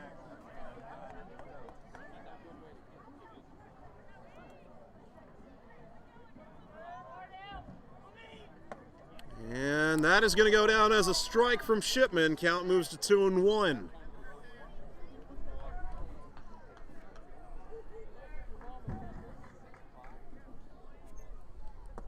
And that's going to be ball 3, low into the outside. Nice grab by Gosnell. And we'll load up for pitch number 5.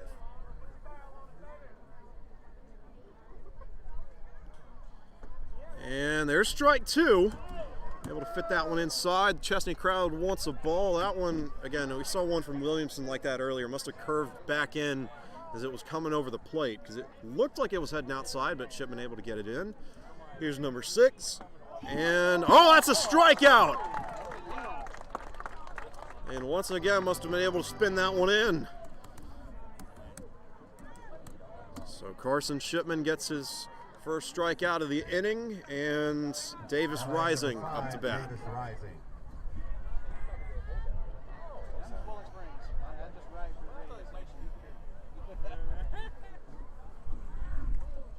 And nice curveball there by Shipman.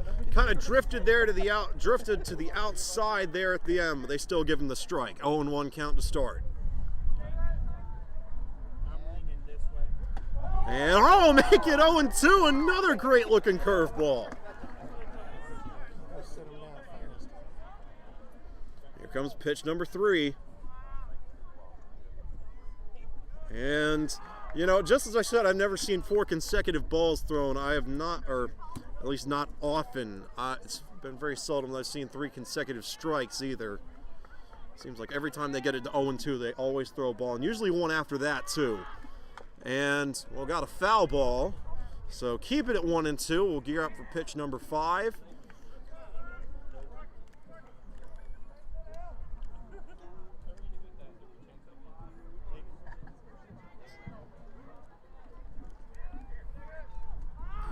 Shipman sends that one down the middle, and they don't give him the strike on that one. So keep it at 1-2. Pitch number 6 coming up.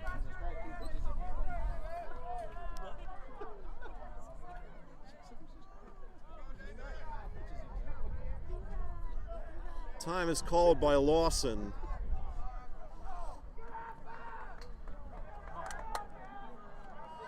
There's the pitch and got a foul ball. Oh, it hit the truck! It hit the truck! There's a truck up on the top of the hill, and it hit the truck. It hit the truck. I don't know, at the break I'll see if I can pan over and show you where that truck is, because that foul ball really got some distance. Yeah, that had a lot of lift, a lot of power. And it hit the truck. I don't know if you could hear the little metal clanging over the microphone. Probably not, but I'm sure you heard the crowd uproar, I think. Because like I said, there are a lot of vehicles over there. I think they've been waiting for one to get hit all night, and one inevitably did. And somehow, after all that, we've thrown like 2 more pitches, and it's still at 2-2. Lawson cannot get off the plate and make it 3-2, so we'll keep on going. Pitch number, I've lost count, 10, 9, something like that.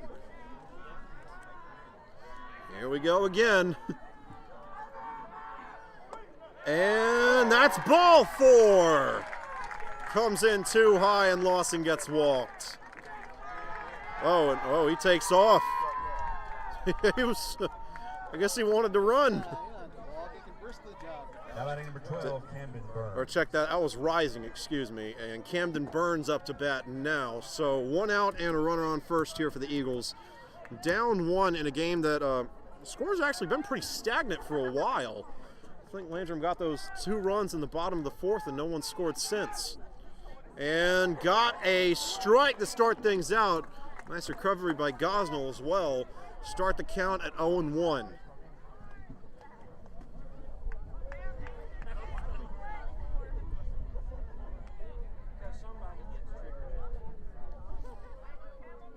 And Shipman kind of eyeing second base. And now winds up for pitch number 2. Sends that one a little off to the outside. Count's going to move to 1-1.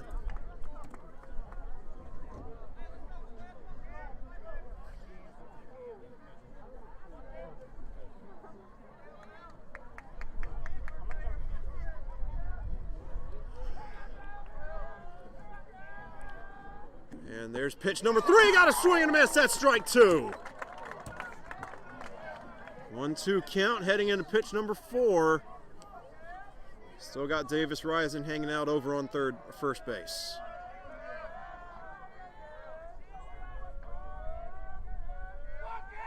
Oh, and Rising takes off. Whoa, and that throw went way off to the outside, still loose.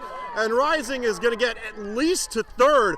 And Jackson actually bounced off his head. And Carson Shipman eventually brings that one back in, all the way from the catcher's mound, and just now coming back into frame. Ooh, a wild turn of events there. Count moves to 2-2, and Chesnee's got a runner in scoring position. Only one out as well, so certainly a favorable situation for the Eagles. We'll see how Shipman handles the increase in pressure. Here's the pitch. And got a hit, this one live. Jackson scoops it up, and are they going to go for the double play? Oh, that throw goes wide, and Chesnee ties it up again. Kind of went for the knee-jerk play over at first, and they did get the out, but at what cost? I thought they got him at first. Yeah, they're trying to decide. I thought they got him too. They're having a talk about it. Yeah, Burns doesn't even know if he's out. Had his helmet on. It looked to me like they got it. I mean, we can check the replay, I guess.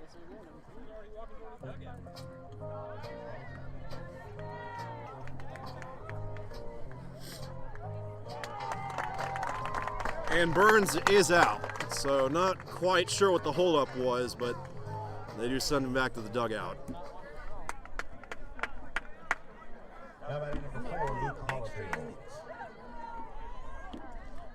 Luke Hollifield up to bat now. Last batter in the rotation. Michael Pazlowski on deck for the Eagles.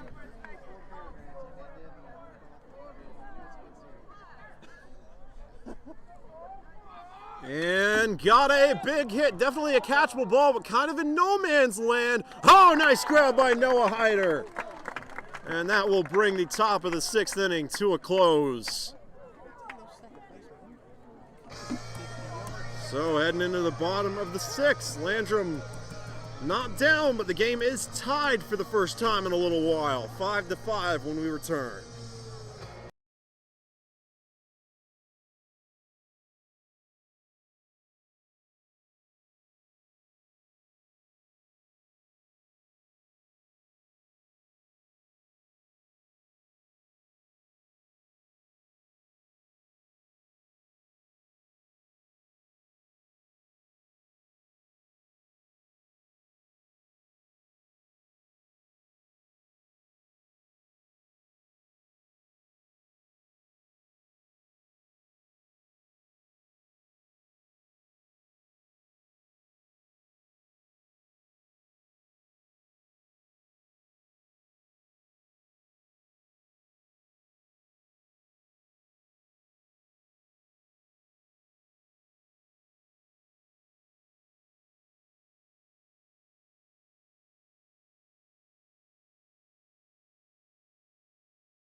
Leading off for the Cardinals in the bottom of the 6th inning, first baseman, number 7, Evan Siri.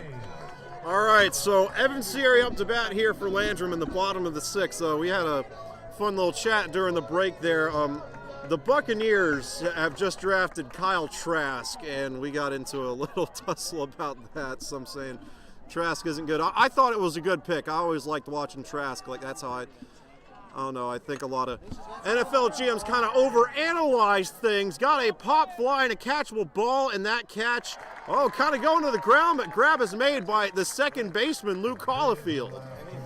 So we mentioned that in the break as well. Both teams' second basemen have really covered some ground.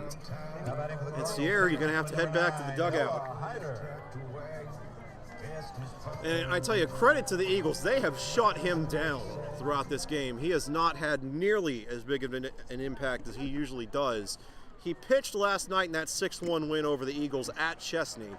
And I guess they learned their lesson because he has not gotten much done tonight. Noah Hyder up to bat now, who in contrast has gotten a good bit done, particularly from that second base spot. Has made a couple of really solid grabs, though doesn't get a chance for anything to happen there. Pitch goes too far to the inside, and the count's going to begin at 1-0. And make it 2-0. That one goes off to the side. I don't know, was that a motion for a strike? He did kind of move his right hand, but I don't know what that was about.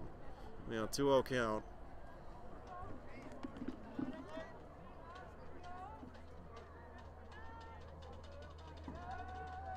And, oh, got a hit right down the middle. It hops over the shortstop. Landon Thompson. Man, Thompson didn't have a chance. Oh, there is not much you can do about that. Just took a weird bounce. Cooper Gentry up to bat now for Landrum. Let's see what he can get going. Gentry did have the first base hit of the game for the Cardinals. Hit a double there in the bottom of the first inning. Man, it feels like that was forever ago. 5-5 here in what has probably been the most evenly matched baseball game we have seen for any school all year. This has been a really fun outing. And that one gets fouled off, so count's going to start at 0-1 here for Gentry.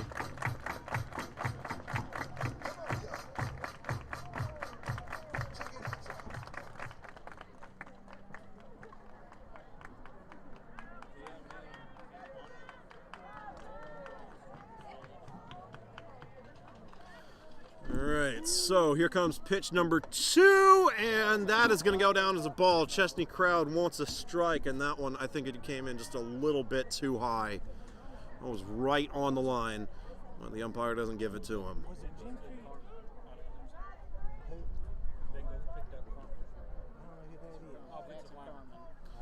And here's pitch number 3. We're still talking about the draft up here. Count moves to 1-2. Nice looking strike there by Williamson.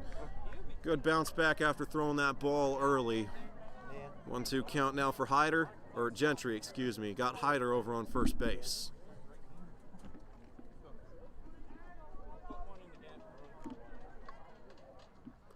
And that one is going to go down as ball 2. Tapers off to the inside. 2-2 count now heading into pitch number 5.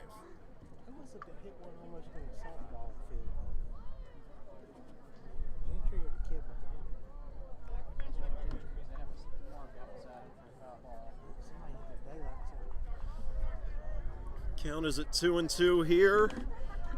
Williamson taking his time, kind of eyeing first, and now, whoa, that one, I think he let go of it too early.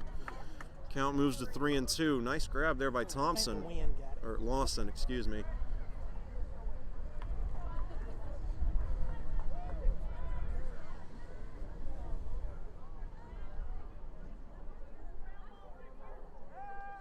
And there's pitch number 6, got a foul ball. We'll go on to 7. I think Gentry thought he hit that.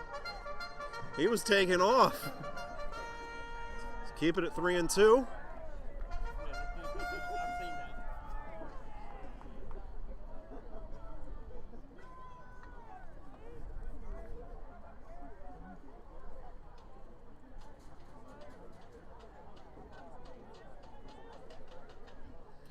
And there's ball number 4. Gentry gets walked.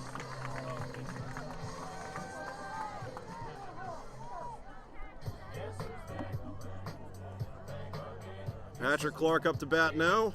1 out with runners on first and second. Up and time is called. I didn't see if that was. I guess it was Chesnee because the coach wearing 17 is heading out on the mound.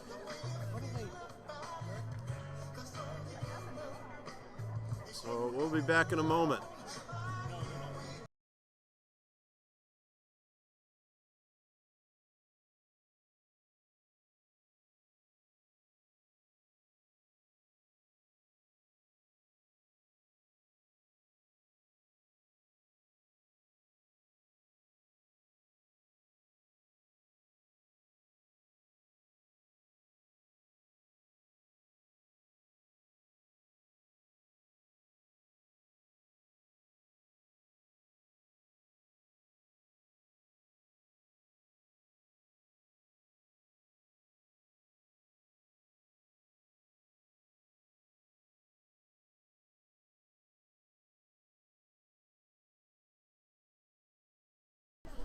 Here we go. Here we go. Alrighty, Patrick Clark up to bat. We got to talking about the draft again. The Vikings took Kellen Mond during the break, and we all had our opinions about that. Pretty diehard LSU fans up here, so are not the biggest fans. Any Texas A&M alumni getting drafted, and still waiting on the first pitch here. One out with runners on first and second. Oh, and they call that a strike. And count is at 0-1 here. And that one definitely a strike right down the middle. Maybe a bit to the outside, but definitely on target. You hear the crowd starting to get in everything. Always a good sign. Been a long evening. I didn't realize we've been streaming for more than 4 hours now. And that one goes down as a ball. That Chesnee crowd wants a strike, but that one was off to the side for sure. It's starting to pick up again here. It's been a chillier night than I would have expected. Though they were calling for rain today, I mean all the way up until Wednesday, so maybe should have dressed a little less lightly. In the meantime, Clark fouls that one off and gets awfully close to hitting a passing car, but the driver was able to dodge it. I don't even think he knew the ball was coming. Keep it at 1-2.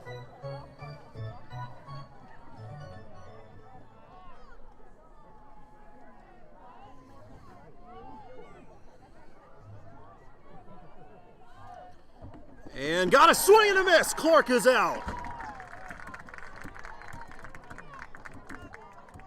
So 2 outs now. Colbin Jackson up to bat.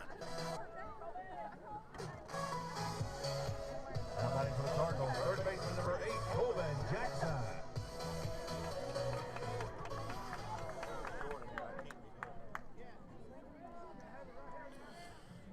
We'll see if Jackson can get anything going. Landrum has left several runners on base over the course of this game. And that one goes off to the outside, trying to steal third, and they've got it. Double steal. Risky move, but they pull it off. Double steal. So that goes down as ball 1. Both runners advance. Players on second and third now. Noah Hyder in scoring position. Cooper Gentry really not that far behind.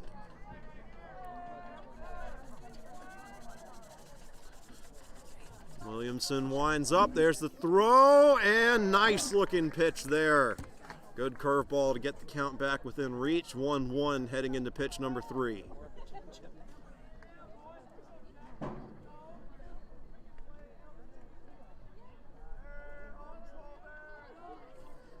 And got a hit. This one down the line, brought in by the shortstop. Long throw to first, and they made it.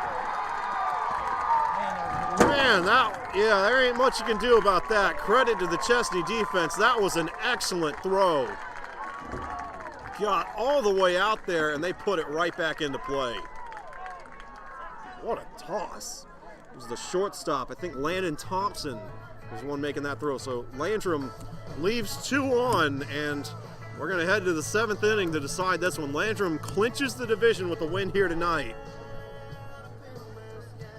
Chesnee trying to bring an end to the Cardinals' perfect season. We'll see if they can pull it off when we come back.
All right, so here we go. Last chance for the Eagles to notch on some more runs, or, oh no, I guess technically not the last chance, as we could go into extra innings if this tie isn't broken. We'll see if the Eagles can get anything going, and that first pitch from Carson Shipman is going to go down as a ball. It is looking like, barring something unforeseen, Shipman will finish this game. I would imagine he's pretty close to that 110 pitch count, but not too terribly close. Not at like 105 or something, probably around 85 or 90, something like that, maybe a little less. Just a rough estimation. And here's pitch number 3 from Shipman, and that one goes off to the outside. 3 straight balls thrown, so I don't know, I guess if they're trying to bring Paslowski further inside the box, Shipman's done his part at least. 5-5 here in the top of the 7th. Oh, right over the middle of the plate. Great rebound there by Shipman. Count moves to 3-1.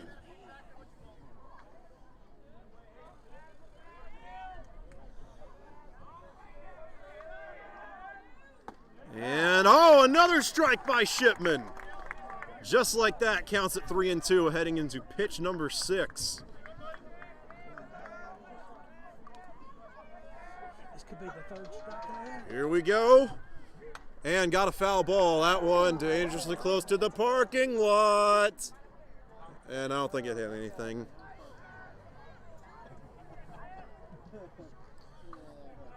Keep the count at 3-2. Pitch number 7 coming up. And got a pop fly. This one, that's in play and catchable. And brought in by Cooper Gentry. Landrum gets their first out of the 7th. Great job to track that ball. I tell you, I don't know how much it played into it, but I know Gentry at least saw some action at free safety over the course of the football season. I imagine the ball tracking skills involved in that position certainly helped him out there, because that was way, way up there. And, got a strike from Shipman. Landon Thompson, who had that crazy throw from shortstop back to first to close out the 6th. Up to bat now. His count starts at 0-1. Whoa, and he just about got hit. What a dodge. Man, he got out of the way of that one. I think the dodge was honestly more impressive than any hit he could have come across on that pitch. He really got out of the way of that one. Oh, and great response by Shipman. Right over the middle of the plate with the fastball. A swing and a miss, and the count moves to 1-2.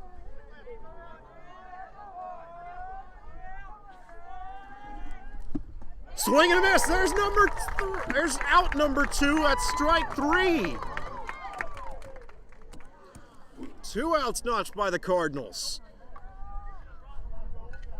Bryson Scruggs, Chesnee's first baseman, up to hit now. 2 outs, no runners in play. Though tied at 5, so if they don't score here and their defense holds, it's not the end of the game, and we'll just go to extra innings. In the meantime, are they calling that a ball? Yes. He's pointing at somebody, and yeah, that's a ball. So start the count at 1-0.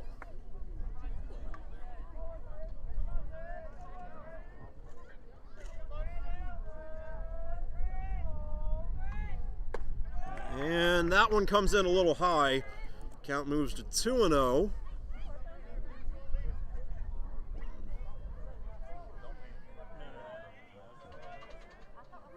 And got a hit heading toward Noah Hyder at second base. Catch is made by Sierra, and Landrum just needs 1 run to win it. Yeah, that was a great hit. Great grab by Hyder, and then just a little quick toss to Sierra. Routine stuff, and Landrum gets off the field in a hurry. So bottom of the 7th here. Chesnee is out of chances to respond, so if Landrum scores even once, the game's over. And Landrum will clinch the division. Playoff berths already on the line here. Well, I don't know, Chesnee could still get in on an at-large berth, I suppose, but for all intents and purposes, playoff berths on the line. We'll be back in a moment for the last of it all, the bottom of the 7th coming up.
Here we go.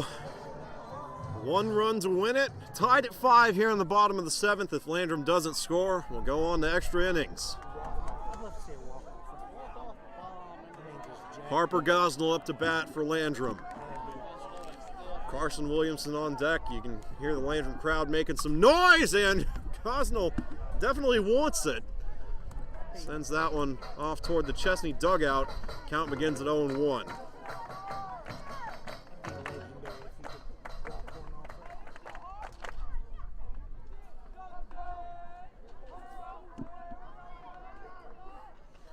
And fouls that one off dangerously close to that truck and comes up short that time. No car dents now.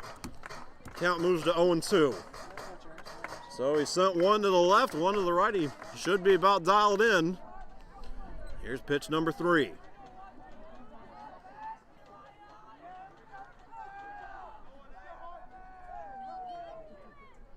And, sends that off to the third baseman. Gonna be close.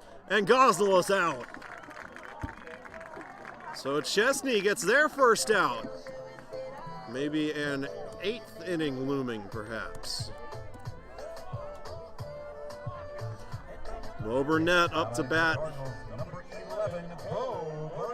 I tell you, he had one of the longest trips to the plate I've ever seen last time out. There were just a ton of foul balls. He could not get off. He could not go anywhere. 1 out notched by the Eagles so far. 2 more, and overtime is on the horizon. And Burnett, whoa, just about got hit. And did get hit. Bo Burnett heads over to first base. Carson Shipman up to bat now. Landrum's pitcher. He's had a good night from the mound.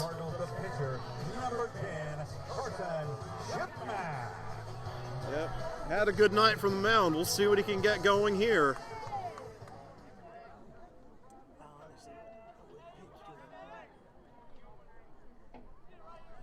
Peyton Atkins on deck. He and Shipman both are left-handed. So, I mean, if you want to put it, quote, safe and walk both of them, they're going to give loaded bases over to Evan Sierra. And Williamson notches a strike initially. Count starts at 0-1. And time is called here by the Cardinals.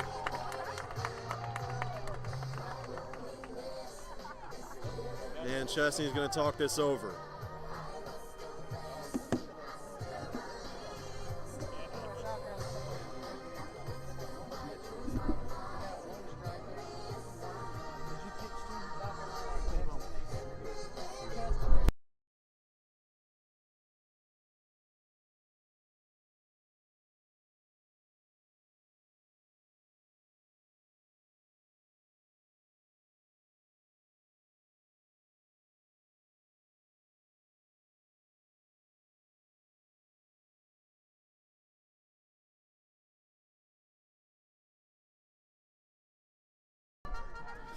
All right, so here we go. I guess Landrum got all that sorted out. Count is at scoreboard. I think the scoreboard's just out of whack. I've got 0-1, and I'm going to stick with that. Might be 1-1. And Williamson winds up, counts at 1-1. And, got it. Kind of a bunt there, and that is going to advance the runner over to second. Burnett makes it. But Shipman is out. So here we go. Extra innings now, less of a contingency plan and more of a pretty likely scenario almost. See what they can get going. Peyton Atkins has had some really nice catches from center field. Scored Landrum's 4th run of the game.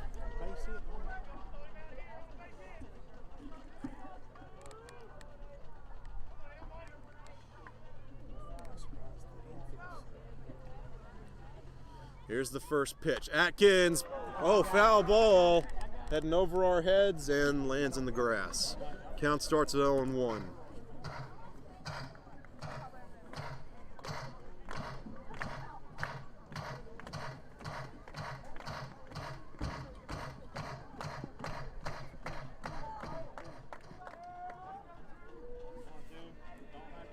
go. 0-1 count. 2 outs and a runner on second. Landrum just needs 1 run to win the game. And got a hit. This is into the open field. Can Burnett make it? They're throwing for home. Bull Burnett wins it.